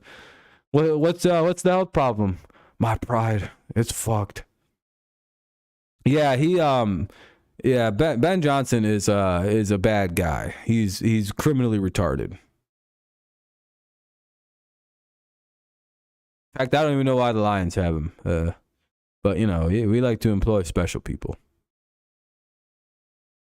Trust me, take my word for this. I wouldn't lie. But anyway, they put in an interview. They've requested interviews with the following coaches: Ken Dorsey, the Bills offensive coordinator; Ben Johnson, the Lions disabled offensive coordinator; Frank Reich, the former Colts head coach; Shane Steichen, the Eagles offensive coordinator; Mike Kafka, the Giants offensive coordinator; and Steve Wilkes. This is a scheduled interview. Their current interim head coach. By the way, I'm lying so teams don't want Ben Johnson. He's probably going to be hired by somebody. Though I really hope it doesn't get hired quite a bit. Yeah, Frank Reich will probably be an offensive coordinator somewhere. I would imagine if Shane Steichen gets fired, he's going to just go be the Eagles coordinator again. Like he used to be. I'll just go back to the Eagles. Fuck it. Anyway, the defensive coordinator role for Cleveland. Yeah, I think they should consider Steve Wilkes and keep him around. I think the team kind of, and I think the locker room likes him.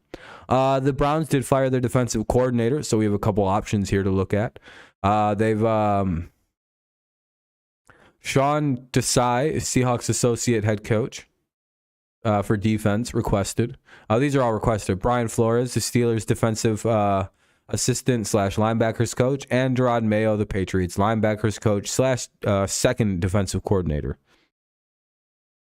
So the way that works in New England, both Stephen Belichick and Gerard Mayo are defensive coordinators. They just share the role.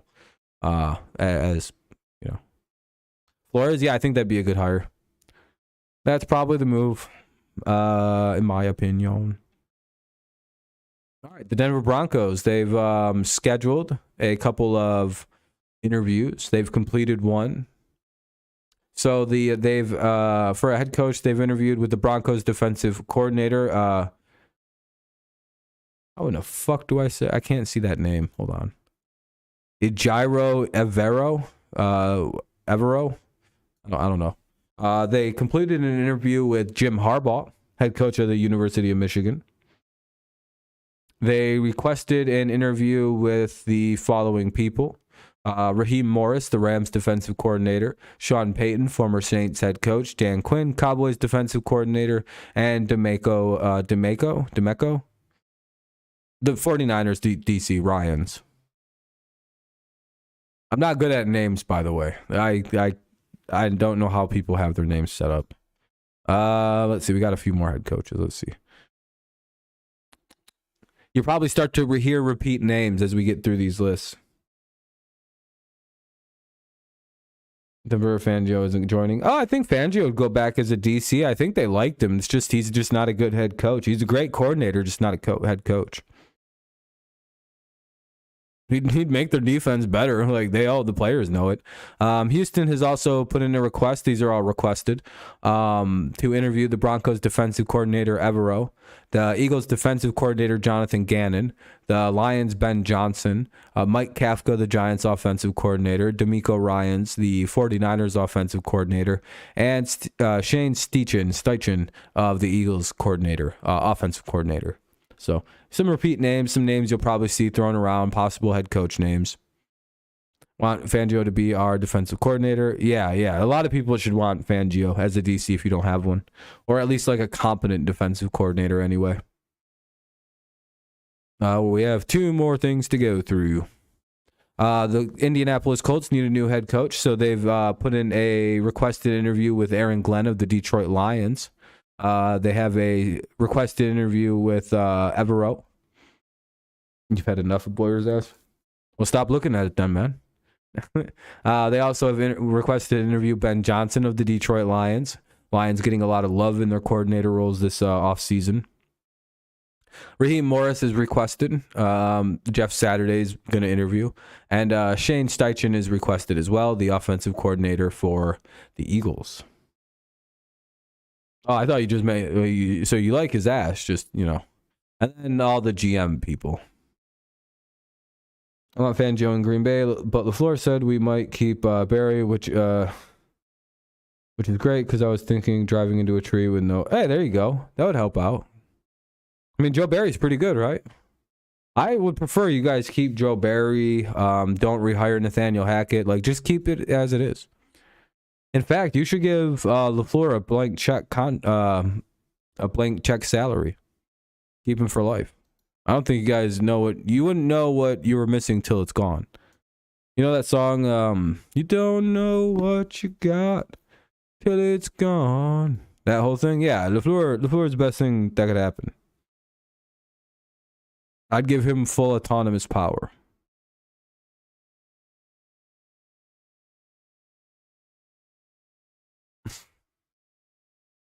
Flores or Everio.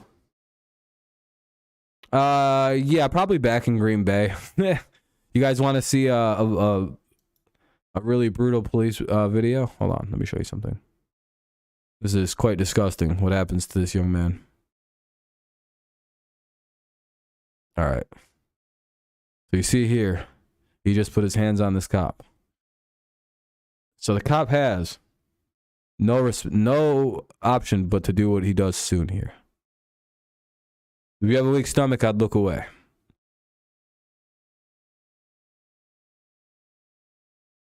He should have just shot the kid. Look at this shit. Let me replay this. Slow motion. Spin move. Gone. Like, literally, he'd be better off just getting, I'd rather get shot than that. I'd rather get shot than ever have that happen. I'd be like, you know what, officer? Actually, let me see your gun really quick. I don't want anyone to ever see this.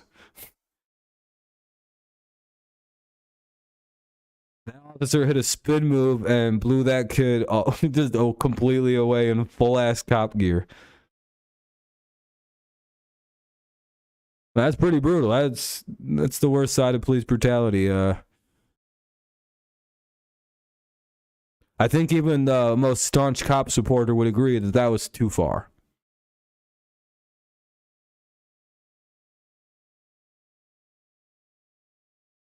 That would even make someone like a Ben Shapiro say Black Lives Matter. He'd be like, Jesus, there's no need for that. It's just a kid. Kid had his whole life ahead of him. Now he's going to have to start selling crack and shit. What else has he got to do? His football career is over. Everybody knows he's soft as shit.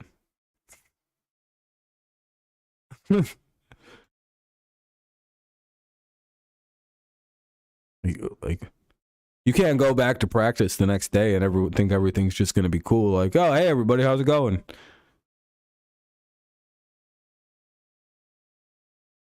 No, what? Well, you guys never been moved the fuck out and blown out by a cop in full gear before? Like, it's not that big of a deal. It happens to everybody. It happens to the best of us. Oh, by the way, there's actually like a weird timeline where players can and can't interview, and it's all very structured. So this is something you might want to keep in mind. January 10th, virtual interviews for open head coach positions can be conducted with coaches whose clubs are not participating in the playoffs or whose clubs have a postseason bye, Kansas City and Philadelphia. So essentially, there's going to be a lot of teams requesting interviews that won't be granted until after the Super Bowl ends, or until teams are out of the playoffs. So you kind of have that little situation. But you could talk to like Philadelphia's like that Steichen guy or whatever the fuck his last name was. January 17th, in-person and/or virtual interviews may be conducted with head coach candidates whose teams played on wildcard Saturday or Sunday. January 18th, it's going to be wildcard Monday, same situation.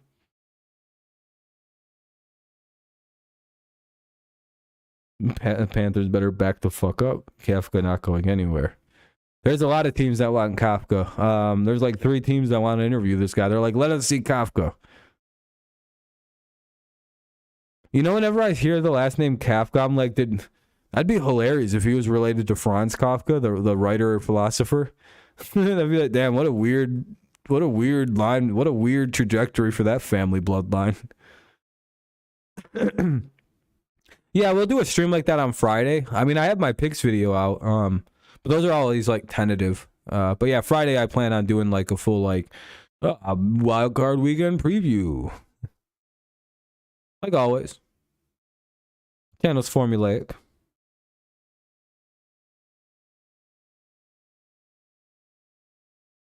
I have class at 8 o'clock or like 8:30 on Saturday. It's fucking stupid, dude. I gotta get out of my house at like 7 o'clock on Saturday morning. That means 7:30. Ugh. If we lose him, I'll be honest, because we're real red zone. Yeah, no, I understand, but that one guy. But I'm gonna be honest. Go look at how much worse the Bills' offense is without Brian Daboll and just having Ken Dorsey, and you'll see that it's Brian Daboll. As long as you got Brian Daboll, you're good. Chargers Jags is the best game of the weekend for me. Yeah, I would agree. It's the hardest one to figure out. January 23rd.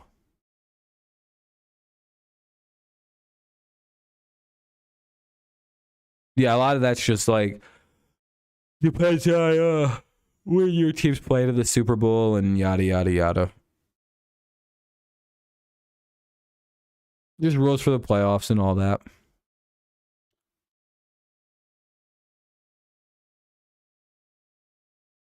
Let's see. What other random things from this year have we not talked about? Not necessarily, no. And I only say that because you got to remember a lot of the reason why the Titans collapsed and fell apart is injury. So if the Titans don't have $1.5 billion injuries next year, they should be back to normal. And hell, they almost won the division again this year with everybody out. I still think it's fundamentally the Titans' division to lose next year. But now we know what the Jaguars can be and what they are now. Again, you have to remember a lot of what happened to the Titans. The Titans at one point were like 7-3 and just running away with it.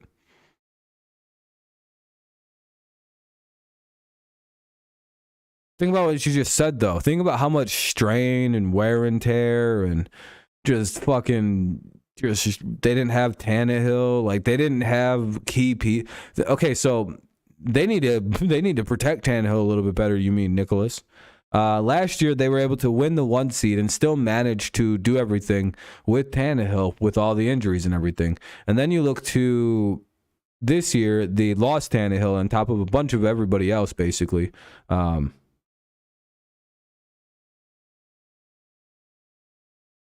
Yeah, Ben, at some point, they literally don't. Can you name one of their actual receivers other than Traylon Burks?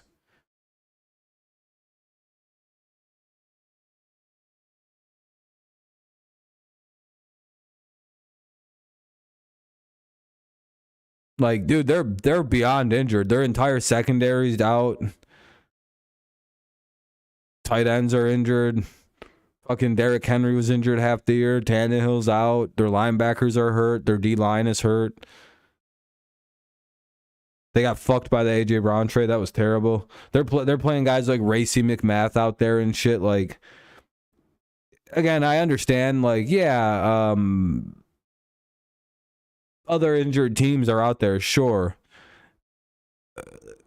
This is like 3 years in a row with these injuries. They have to be exhausted. The guys that they do have playing that aren't hurt, they're having to shoulder so much burden right now. It's kind of like the Ravens defense. I think the Ravens defense is a lot better than what people think it is. The problem is, I think they're getting exhausted, and we've seen some of that fatigue and exhaust show in that game against the Bengals, in which they suddenly didn't look good again. And they look kind of slow and sluggish at times. And it's like, yeah, that's because their offense is spending 3 plays on the field, and that's it. With no significant drives for points or nothing. Just shitty drives where defense is right back out. And I'm wondering if the Titans are in a similar situation where the starters are just fucking beaten, dude. They're doing a lot. Yeah, they probably need another receiver.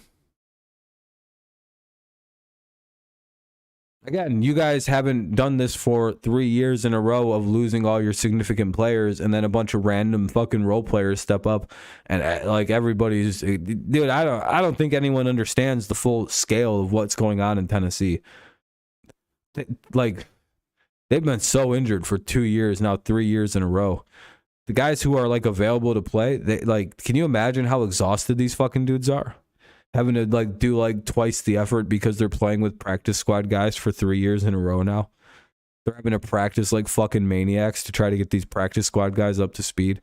Like they've got to be just gunned by the end of the year. You could see why they collapsed, dude. Exhaustion's real. Look at teams that like suddenly like are good for 2 years and then they collapse that third year because they're just exhausted.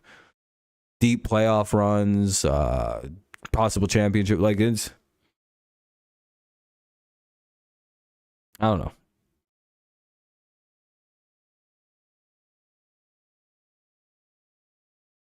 I think the Jags were able to take advantage of a situation where if the fucking Titans had won like 2 more games, they would have been A-okay. But again, losing Tannehill was quite devastating. The Chiefs are learning that they couldn't do what they were doing. It caught up with them last year in the AFC Championship game. Again, you can't just run the same team out there over and over and over and over again. One of the few things the Patriots did do extremely well was the player turnover. Because it has to be the right players and the right pieces if you want to run a dynasty so everybody doesn't get exhausted. Again, quarterbacks should be pretty well fine. You should be able to play him without much problem. But it's everything else you have to constantly kind of recycle and refresh and kind of like revitalize. You like look at Gronk and the way he feels about the Patriots and the way he was used. He was overused. We used him incorrectly. We fucking abused that guy. And he's just a normal football player for 3 years, but like just it was a lot. Deep playoff runs with him being the main guy. Like it fucking destroyed him.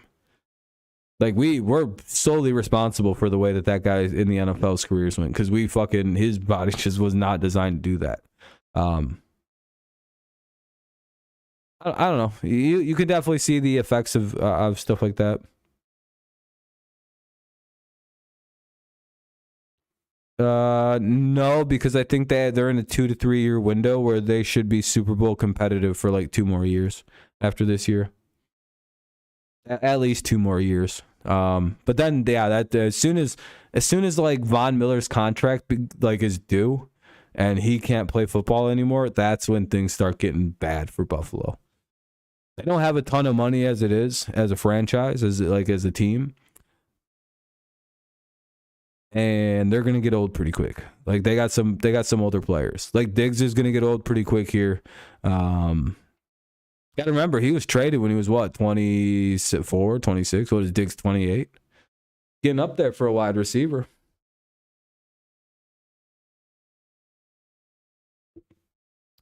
Let's take a peek at something.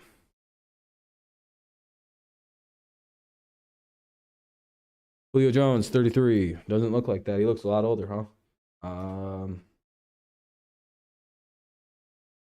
29. Gonna be 30 this year. Just so we're aware of where he's at. Comes quick in the NFL, don't it? You wouldn't have thought that old buddy Julio is just 33 years young. Man's looks 40, doesn't he? Lost every bit of step, and he's just 33. It's crazy how quick it goes. Got about 10 years in the NFL as a top flight receiver. If you can do other things, you're fine because you can just kind of convert and play a little different. But we'll see. Diggs will probably be fine completely. But he is getting old. And I wonder if him losing speed would be a problem for him. But again, he's also a really strong receiver, so converting to like a possession-based guy probably wouldn't be like the hardest thing for him.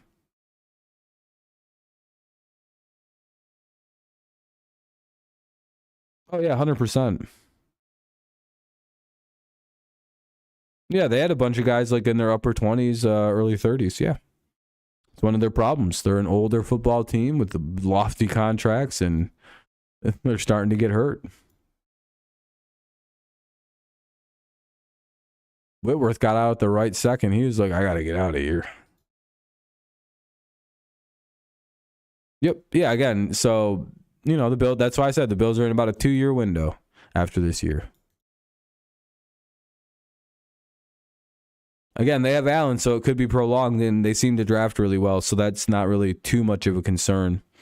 We'll see, though. We shall see.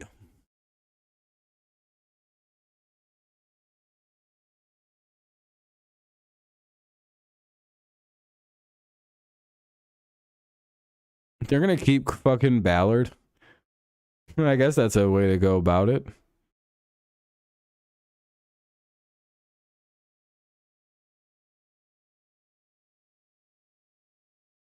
He'll probably go to New England if they don't win a Super Bowl by the end of his contract. He'll want to go play for a real team. Revive from the dead, his childhood favorite team.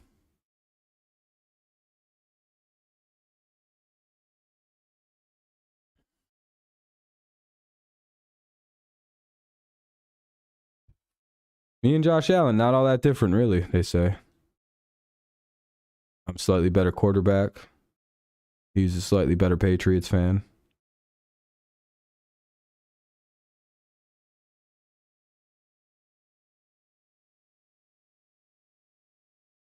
Yeah, I have every year. You shouldn't be a mod if you don't know the answer to that question. I honestly think that Joe Burrow is going to win a Super Bowl. Yeah, probably. Probably one or two.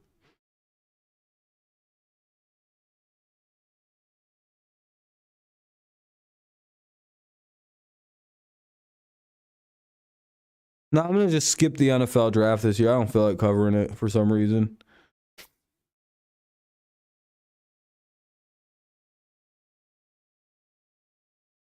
It's stupid, dude.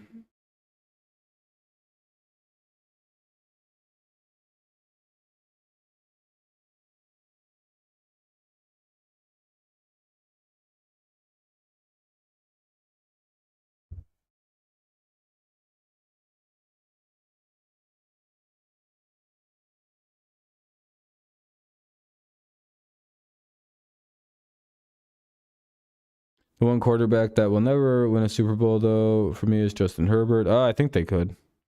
Yeah,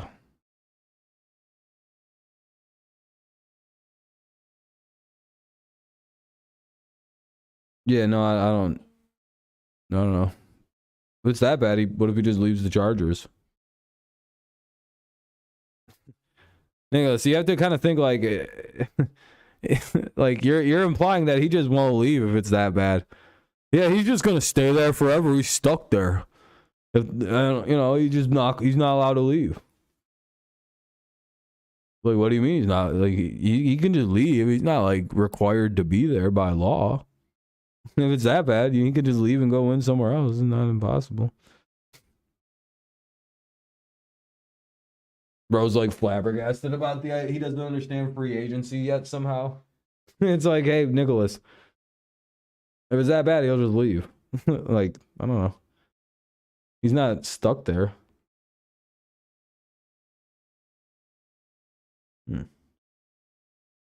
Phone won't work anymore. I don't know what the fuck's going on. Oh well. Fucking piece of shit.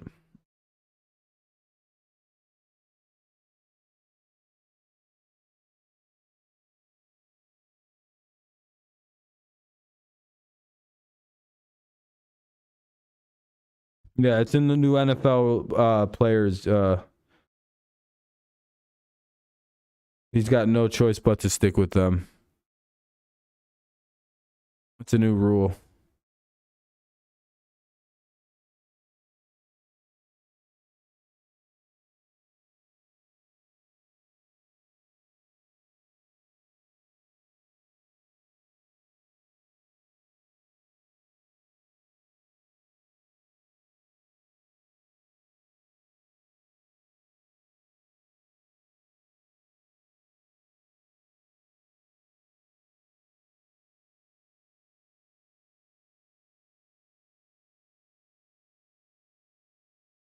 I was wrong about Jalen Hurts, though. He impressed me in a big way. Yeah, he turned out to be a guy.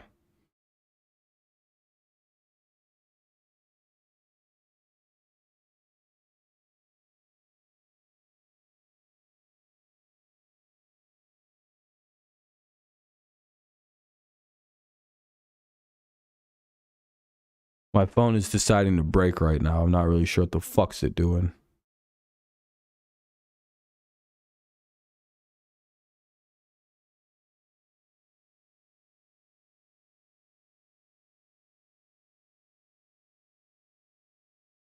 Telling me it's charging, but it's like it's not. And it won't fucking charge now. It's like, oh, that's great. That's fun. Oh yeah, I'm about to freak the fuck out. You guys don't know. I'll bash this fucking thing into a billion pieces.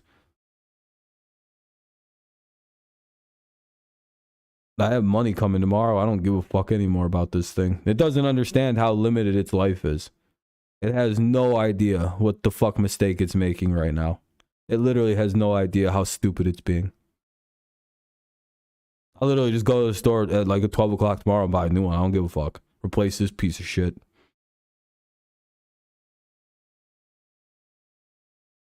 This thing sucks. I hate this fucking phone so much. You guys have no idea.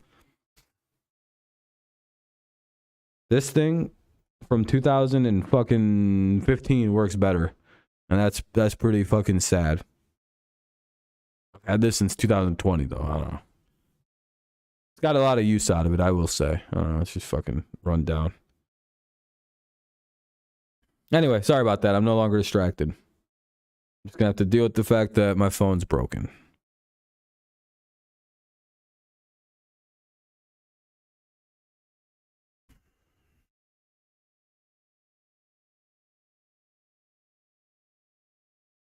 The Rams. Dude, they could be, if they don't nail every pick in the draft, and they didn't do a good job drafting last year. They're in a bad spot, like, because I think Brad Holmes was the reason they drafted well over the years, that they were like doing well and putting together like the teams that would have the most drafted players and all that fun stuff. No, now my phone's fucking frozen, dude. This fucking piece of shit.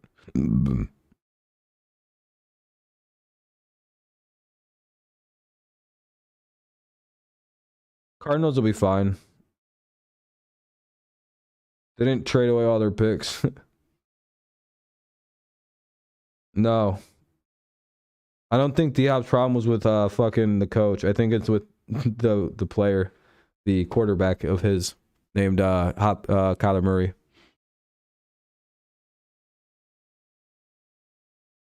I think that's more where the problem lies with the Arizona Cardinals' problems. Is the quarterback, not the coach and receiver position.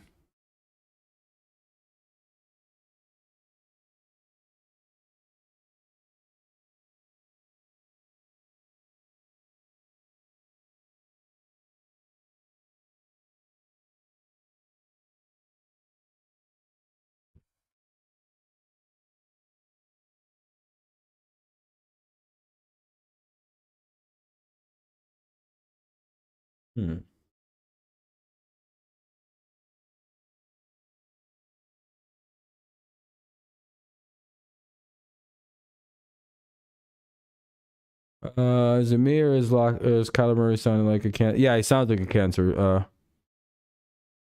Was it Cliff? I don't know. I had a feeling it's Kyler Murray, you know, the guy who they had to fucking put in his contract that he's got to not play video games.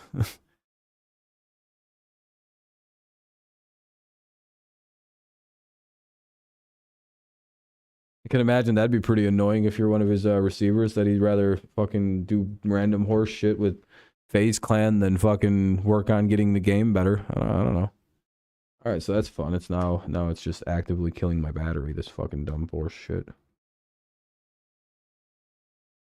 I have to shut this off.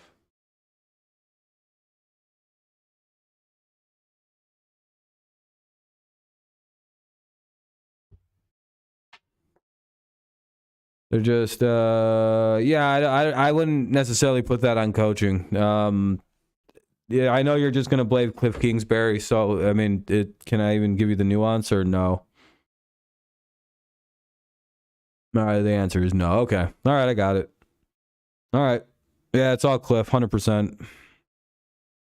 Not the fact that like every player on that team is fucking retire age. No, dude, it's literally not Kyler. It's like no one will succeed coaching the fucking Cardinals because that team is like 900 years old on average, and every player's on the verge of retiring. So like, yeah, after 12 games, that team's fucking done every year because that's just how old people are. They can't play a full season. That's why they play for the NFL retirement home. So trying to diagnose the abilities of a coach who has 900-year-old players on every position, yeah, it's probably he's and he's probably not the greatest head coach, but he's a really good offensive coach. And yeah, the offense didn't do good, but like they had fucking Colt McCoy and John and David Blau. That's what the team gave him to work with.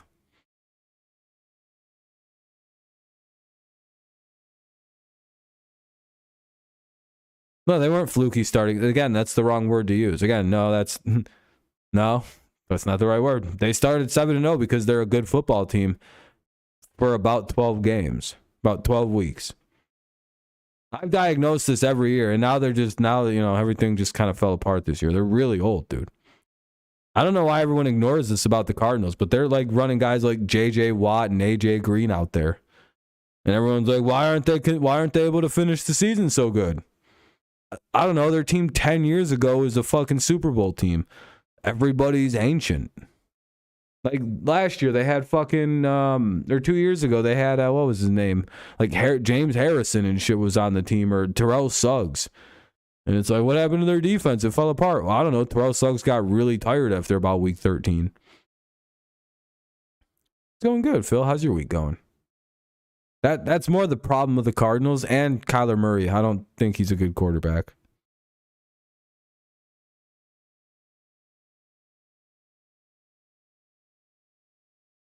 Really? His offenses couldn't score points? And his team was really old? And everybody got hurt all the time? Or they just started undefeated all the time and then would lose all their games the rest of the way this season?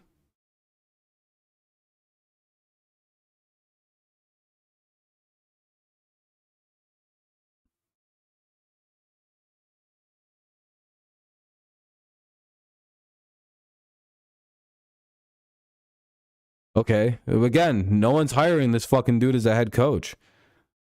You're like, yeah, but why would they want to play for Cliff Kingsbury? Because he's probably a pretty good offensive coordinator, just not a head coach. Stop making him a head coach. Some guys can't do that. Apparently he can't. Are his offense is good at Texas Tech? Was he usually pretty good offensively until dipshit was his quarterback?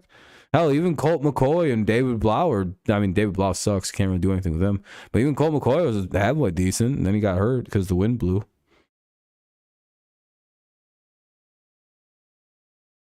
Yeah, you're right, though. Cliff will never coach again, I guess. No one will even give him a shot as a coordinator, which is just what happens sometimes with guys. They're not very good head coaches, so they just slide back to coordinator roles.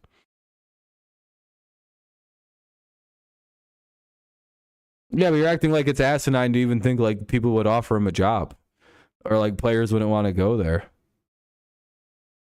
because he's the OC. I tend to disagree. Josh McDaniels can't head coach, and he's a great offensive coordinator.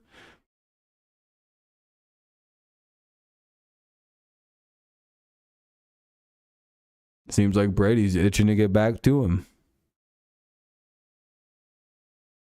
I don't know. He'll probably be a pretty solid coordinator now that he doesn't have to worry about fucking defense and special teams.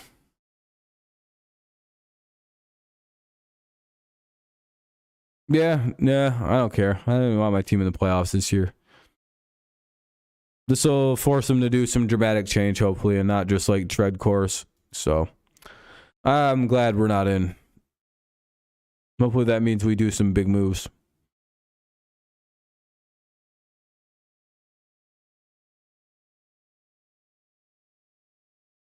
I should just go play baseball.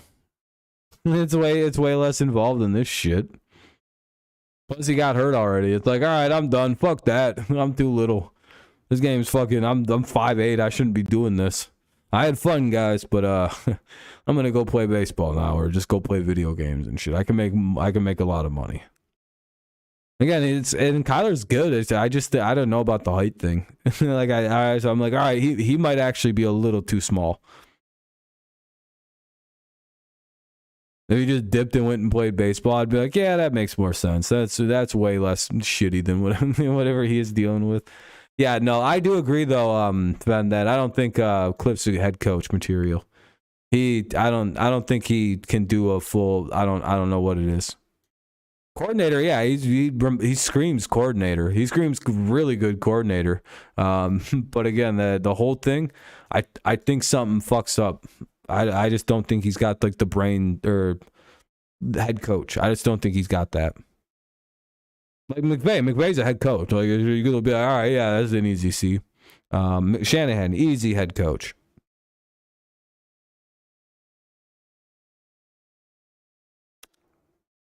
Cliff would probably be better than a lot of teams' offensive coordinators. I would say about 25 of them. Anyone who isn't being interviewed for a head coaching job, Cliff would probably be a better coordinator than them. There's a reason he went to be a head coach from a coordinator role. Like, you don't just randomly, just because you're a decent looking guy, they're like, yeah, I think you'd be a good coach. No, he's a great like offensive schemer and like great coordinator. But the problem is he just didn't work as a head coach. That happens.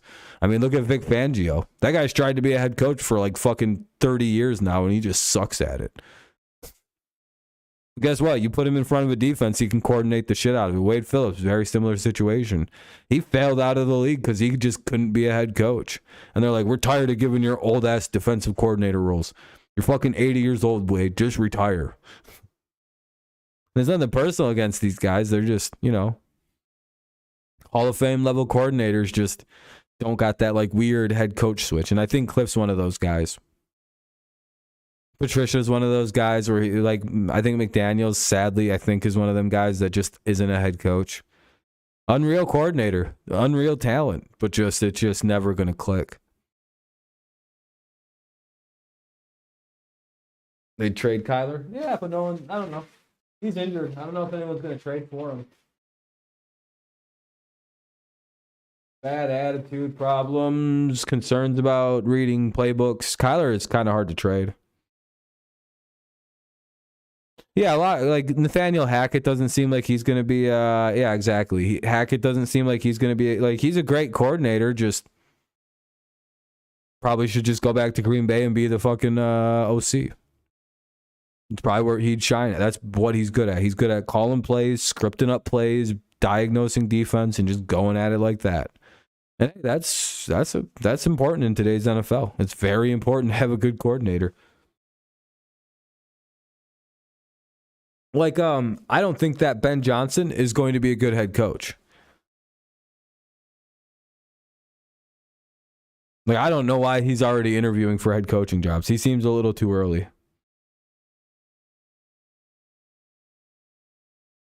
Yeah, he's a young guy, McDaniel. I don't know if he's going to make it as a head coach.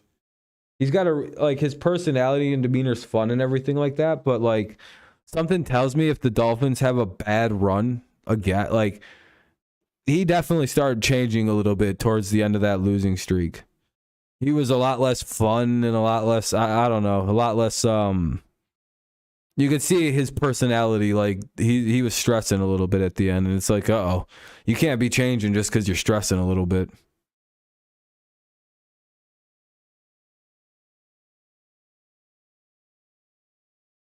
But again, he's a young coach, so he'll probably figure it out. He seems pretty competent.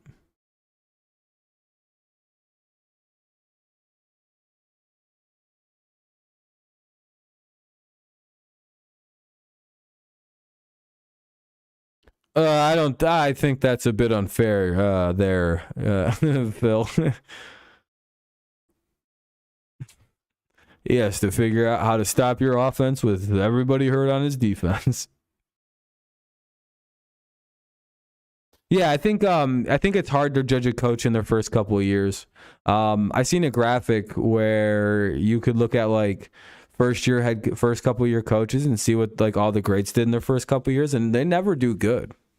It's rare if a coach does good right away. What's up, Caden? How you been, man? Welcome.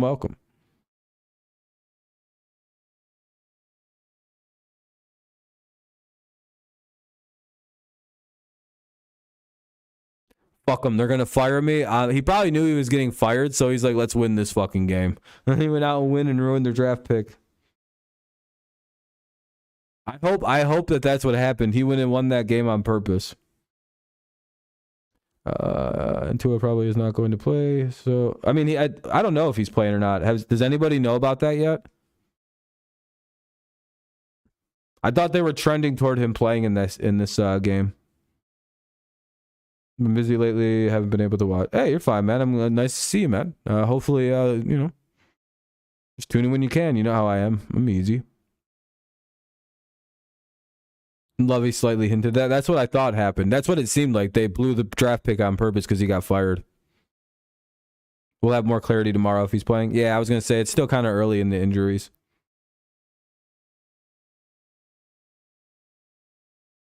Yeah, that's the thing. I think tomorrow is like is like a deadline on all that. So we'll see, Phil. If not, you guys have a pretty easy W again due to injuries in the wild card round. Stage 3 of 5 with the protocol. Oof. Yeah, he might not play. He could be cleared, but he might not have any practice. That's the problem. And it's like, well, do you do the Tua with no practice or?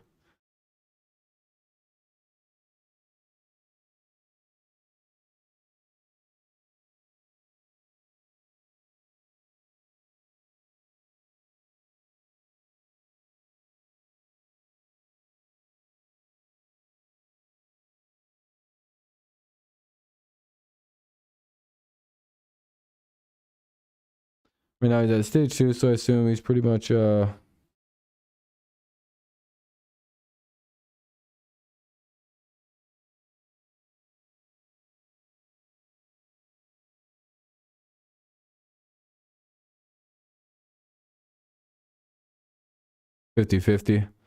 Would Teddy start or would it be Skyler? Because I know Teddy's got that fucking finger thing, so since it's on his right hand, that's like a devastating thing for a quarterback.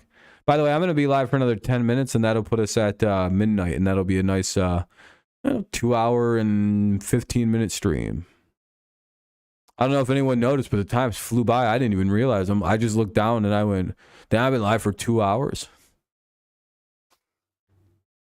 Like I said, I came with the heat. I didn't really need you guys to say much at all today. I had a lot of topics in my head. I do appreciate you guys bringing things up, though. I very much appreciate. It's helped. Probably toward the last half hour of the stream, I've kind of ran out of things to talk about, if I'm being honest. But if I sit here and think long enough, I can keep going. We have a lot of shit we could with this. Honestly, we could milk this season review for multiple days. There's a lot we could talk about from this year. So yeah, and like the stage, we were still in early stages of protocols. You guys are saying, okay, yeah, I don't know if he's playing. I know Dolphins fans probably want him to, but like we're running into that situation where like, man, that's 2 concussions in a calendar year, man. They got to be super tight on this one. Yeah, I seen that, Caden. Yep, because now they know where everybody sits 1 through 32 seating wise, so they can give away like, oh, you have a first place schedule, you have a second place schedule, you have a third. They had to wait for that. That's what they had to wait for. Like your random team games and shit like that. Like the Patriots, I think, are playing the Saints from the NFC South, and I think that's the only NFC South team we're playing because we're both third place finishers, I believe.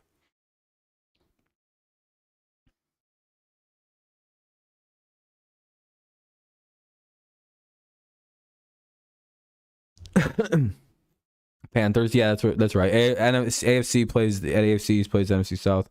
What do you think of the Cliff Kingsbury firing? Seen it coming. Cardinals have never had a head coach lost longer than 6 years. Yep.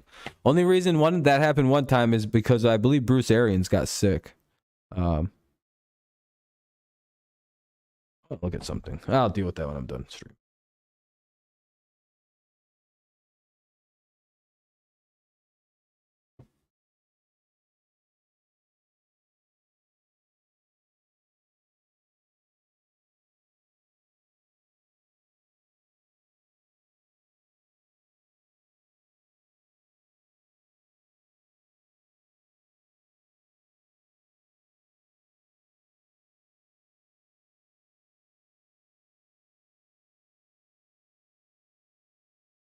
Have to hook it up to my computer. If we play the Ravens again, we literally play them almost. Yep. Cardinals are probably gonna trade D-Hop this offseason. Yeah, Cardinals are. Steelers, that's pretty much what might be happening.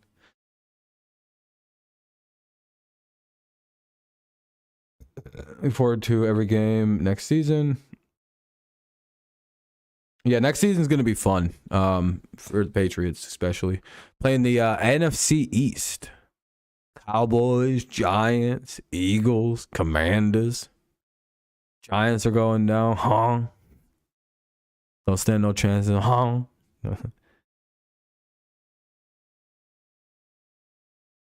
Steelers keep the streak going for above 500 for I don't know how many. Yeah, because Mike Tomlin's a magician. That's all I'm convinced of. That dude, they just can't go under 500. Yeah, we have a third place schedule, about to run through some fucking pockets again this year. We're making the playoffs next year, Mike. We're just going to beat the dog shit out of some garbage ass football teams next year. Yeah, you Packers next year. You guys get to have a third place schedule. Yeah, just like the Patriots. We get to fucking run roughshod through a bunch of fucking mid-ass teams next year. It's going to be hilarious. My team's about to win the AFC East just because we're going to fuck around and have nobody to play. That's what happened almost last year for the Patriots, by the way. We fucked around and almost won the division because we just didn't play anybody good. That could happen for Vince Packers, even with love, yeah. We always defeat the odds like every single year, yeah. I'm definitely going to see my team against the Cowboys at Hard Rock Stadium. Ooh, that'll be fun. Is that in Jerry World? Is that the name of Jerry World? I thought it was just straight up called Jerry World. Like they're just like this. I thought the name of the stadium, not gonna lie, was just straight Jerry World. Oh, it's in Miami. Oh, I thought you lived in Texas for some reason. Don't know why I thought that.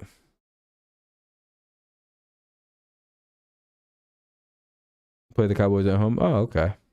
Even though y'all have won way more championships, it's weird how Green Bay is similar to the Pats nowadays. Yeah. Well, because when you lose one of the greatest quarterbacks, everybody feels like it's time to take their shots at you.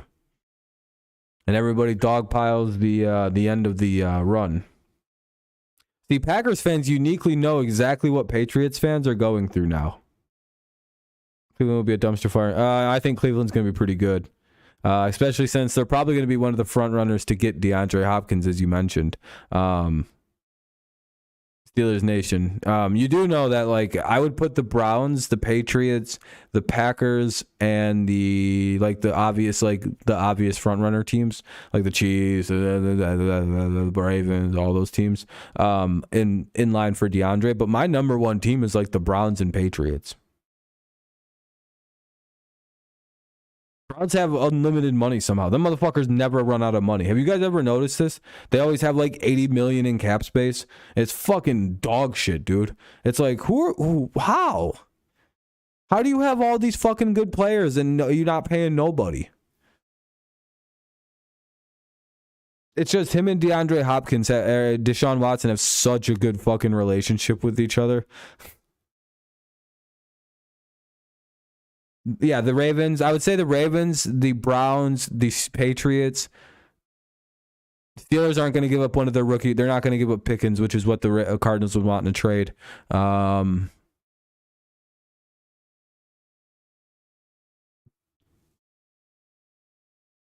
not Miami. Yeah, that's literally why I said the Browns are probably the number one team, because he has a no trade, by the way. Yeah, he wants to probably go play with Watson again. He's like, yeah, I'm going to go play with my buddy up in Cleveland. Or he's going to go to New England with the coach he loves. He really likes Bill Belichick. Yeah, Amari and Cooper on the same, Coop and fucking Lions. Yeah, Coop and Hopkins. Oh, fuck, dude. That's absolutely filthy on one team. Yeah, Watson as the quarterback. Yeah, okay. If Lamar leaves, yeah, if I'm Lamar, I'm pissed. They just paid old buddy 5 years, $100 million, making him the highest paid linebacker in league history. If I'm Lamar, I'm fucking livid. I'm like, really? Oh, you guys got money like that? You got it like that, huh? You got it to pay a linebacker $20 million a year, huh? Word. Let me hold 400. Let me hold 260 million guaranteed, please. Just let me hold it. He's got a big old snot bubble and shit coming out. Maybe he might be able to. Yeah, that's true, Van. That is true. Yeah, if I'm Lamar, I'm out. I'm not fucking playing here anymore. I'm like, I don't want to stick around. That's all right, Mark. It's all right, Mark. I didn't expect to make the playoffs anyway. The league conspired very hard to stop Money Mac to get into the playoffs, so it is what it is. Yeah, again, I would take Lamar on the Patriots over Mac in a heartbeat. Yeah, I'd literally just if somebody wants if the Cardinals want the 14th pick for DeAndre Hopkins, they can fucking have it. Literally, not even think twice. Here you go. You guys now also own the 14th pick for DeAndre Hopkins and our first round pick next year. And how about 2 fourths from this year's draft? We have 11 draft picks and 9 next year, plus all the compensation picks we're going to get from fucking Jonathan Jones, Damian Harris, and probably Jacoby Myers. Yeah, literally, we just give you 2 first, a fucking, and then like 3 second and 4th round pick. Like, we have so many mid round picks this year. It's hilarious what we've acquired. We can just outpay anybody. You guys don't understand how many picks the Patriots have. We have 20 draft picks in the next 2 years, and that's not counting however many compensation picks we wind up. That could go from 9 picks next year to 1, 2, 3, 12, very, very quickly. I hope we re-sign Jones. Actually, I'm indifferent on re-signing Jonathan Jones. I'd like to keep him, but at the same point, Jack Jones is already probably better than him. And Marcus Jones is a really good outside corner, too. If Jonathan Jones would go back to playing the slot and get paid like a slot corner, then yeah, we keep him. But, I mean, Jack Jones is a better outside corner. Yeah, I think that's Jack, Mike. I think Jack Jones is that guy, and Marcus is the number 2 guy, and Jonathan, we could just let walk.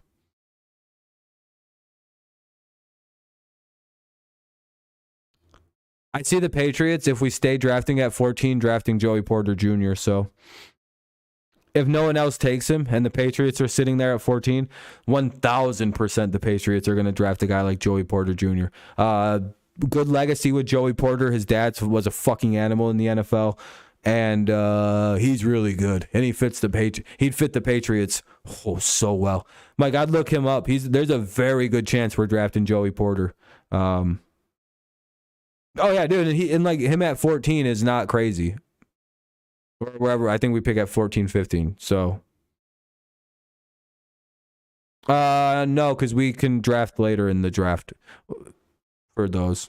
There's only like 3 fucking tackle prospects early, and like, I don't know, you can sign somebody.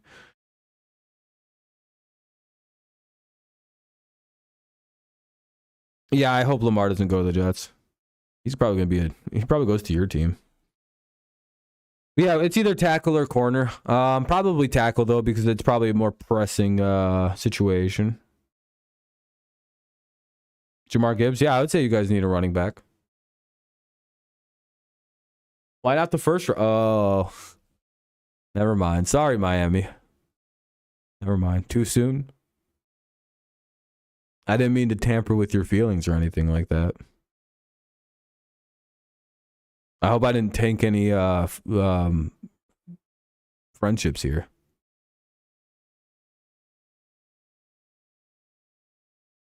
"2023 is expected to be the best draft class by analysts, and the talent in the draft is coming out. It's pretty good. Panthers should be all over Gibbs. Yeah, I think so. I'd keep Mostert, but still draft Gibbs with a 1-2 punch. Yeah. You guys, did you guys like my play on words there that I used? That was pretty good, wasn't it? I'm surprised Ven didn't laugh. Normally Ven likes that kind of stuff. Nicholas, it's all good. Or yeah, your guys' owner sucks.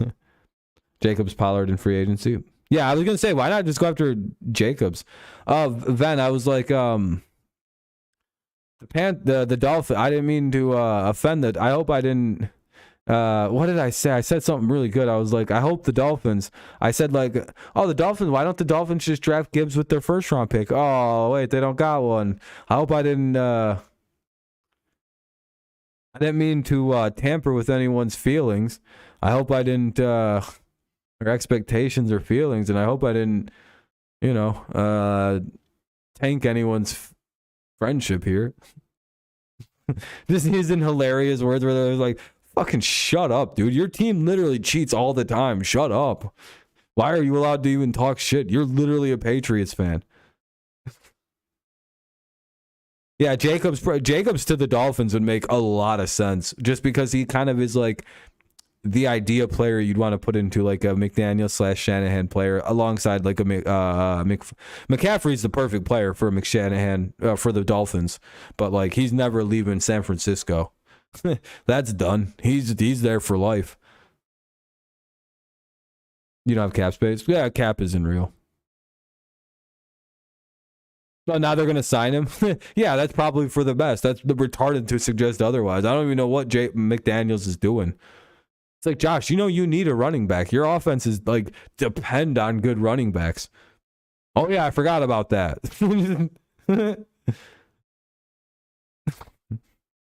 It's like he just went, oh, yeah, I totally forgot my offenses need running backs. Holy shit. Josh, I'm so sorry I was being rude. Holy shit, I completely forgot. What? Yeah, I need you.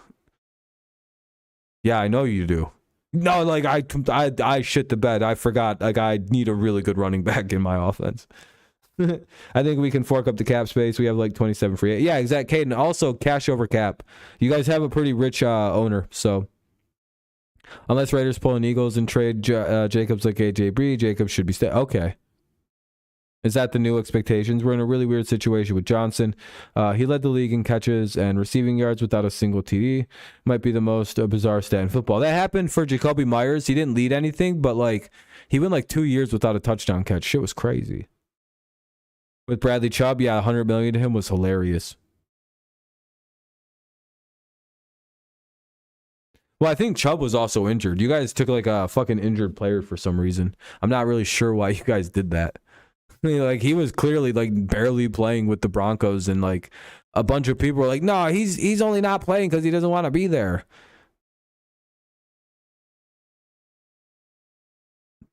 Or he's hurt. No, you don't understand, dude. He loves being there.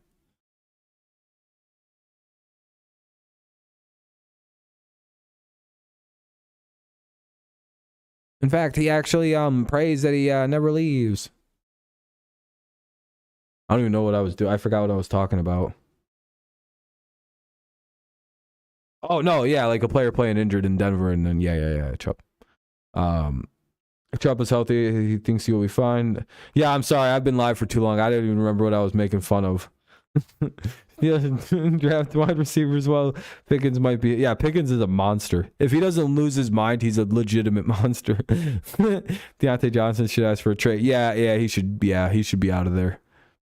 They should probably look for a trade for him. If Chubb stays healthy, he will. Yeah. I think his problem was more health than production ability, and our pass rush isn't even the problem. Wilkins and Phillips, and I think when Chubb's healthy next year, it's going to be. Yeah. Your guys' DC sucks, and Chubb wasn't healthy. All right, guys. I think I'm gonna start to wrap up pretty soon here. I don't know. I guess I'll go another 10 minutes because then I'll put it at 2.5 hours. So, but I'm starting to just make noises and shit. I don't even know.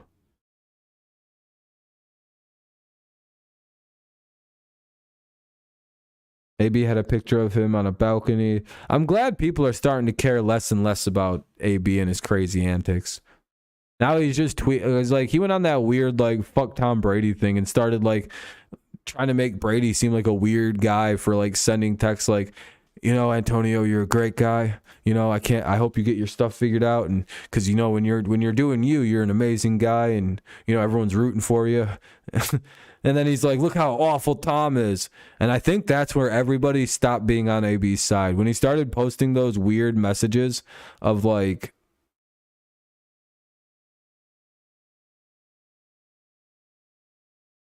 you know what I'm talking about though? Like those weird Brady texts where Brady's just being like the greatest friend possible. And AB's like, look at this. And everyone's like, what is he post? What is he doing? What did Tom do to this guy? Nothing. Like there's nothing that AB has provided no evidence Tom's ever did anything bad to this dude, and he's been nothing but like the greatest friend on earth to Antonio Brown. And I think that's honestly making people kind of not really like AB at this point. Like there's funny things he does, sure, but it's also like, dude, why are you going after the one guy who was sticking up and still sticking up for you? That's crazy. Like, Tom's still defending this dude and shit, not talking badly about him, sending him positive text messages.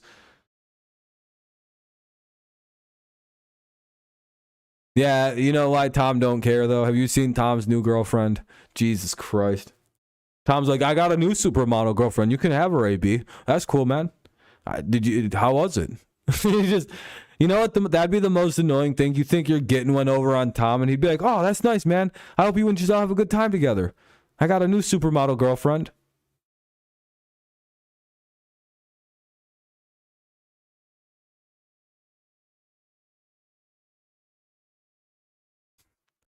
Like, you can't get one on Tom. You know it's impossible. You could fuck his ex-wife, and he'd be like, oh, that's cool, man. She's pretty fun.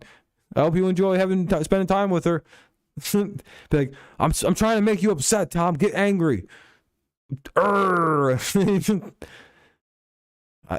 would I be mad? My life is pretty good.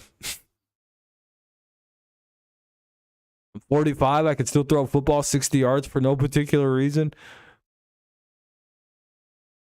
Hey, good luck to your Dolphins this weekend, Alonda.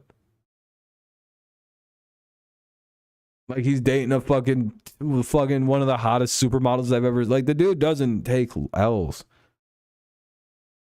He's from the pit, not the palace, Rob. That's true. I love Antonio Brown. I just wish he'd fucking stop going after Tom. If it was anybody else, I wouldn't care. But it's like, man, Tom's literally been nothing but nice to you, Antonio. You fucking leave that guy alone. I don't play games with Brady, dude. That's fucking uncalled for the way he treats Tom. The fuck's Tom ever done to anybody? Please. Other than be kind of weird with his son, which that's fucking another whole topic. But like, we don't talk about that stuff with Tom. I ignore that part of Brady. I'm like, hopefully he's not fucking him. Hopefully that doesn't come out.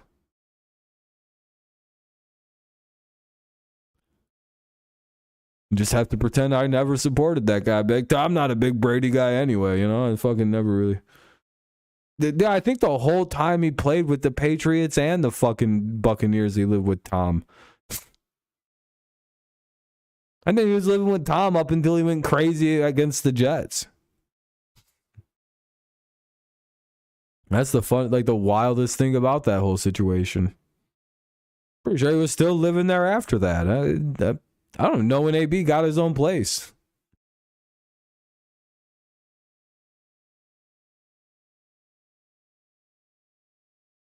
But yeah, he's always sticking with Tom and shit.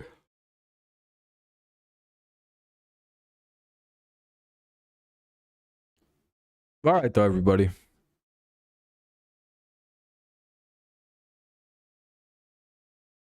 That was crazy. Yeah. And he just fucking fired the crowd up and ran off the field. And we've never seen him play football again. That's the most hilarious way to retire from football.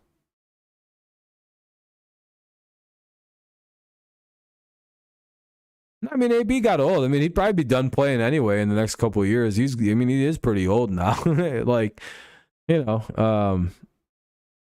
other than like him just being a shithead, like everything he's done post career is hilarious. He was throwing dildos at people and fucking throwing candy at people and shit. Like, this dude's an actual menace, but like a low threat menace where it's just like harmless pranks and shit. Maybe he's from Dade County. I know his family. He's from Miami. Yeah, I know. I was gonna say I thought he was from down in Dade and all that. He seems like, again, a really nice guy. It seems like the too many hits to the head got him. Are Bucks fans and they live in Tampa and even they're like, what the fuck? Yeah. Yeah, dude, again, Antonio's one of my favorite players. I'm just sad that he's got all this going on because, again, a lot of the stuff he does is hilarious. His little dancing thing, dude, that shit is awesome. The little fucking, his little put like that. Dude, that unironically, that has become a huge dance. Like, he's a funny, fun dude, but like, he just has these terrible moments where he's like, gets fucking awful. Oh, he has terrible CTE, but the moments when the CTE is at its withdrawing stage and things aren't so bad for him. boy, does the fucking like a cool guy come out of that. A hilarious guy, a guy who doesn't really take himself that seriously. Like, you see glimpses of the old AB. When he does like the dance and he's having fun and shit, like that's it. That's Antonio Brown. Like, he's fucking around, not taking life seriously, just enjoying shit. And then like the weird guy comes out where he starts yelling at people and shit, just fucking throwing like rocks at actual, like, being a menace, like not a fun menace. I'm gonna throw candy at people, like, you know, the menace of like trying to beat up movers or like steal money. And he was a senior. Yeah, he I know he also went to college where I go to college, which is weird. Yep, Perfect fucked him up.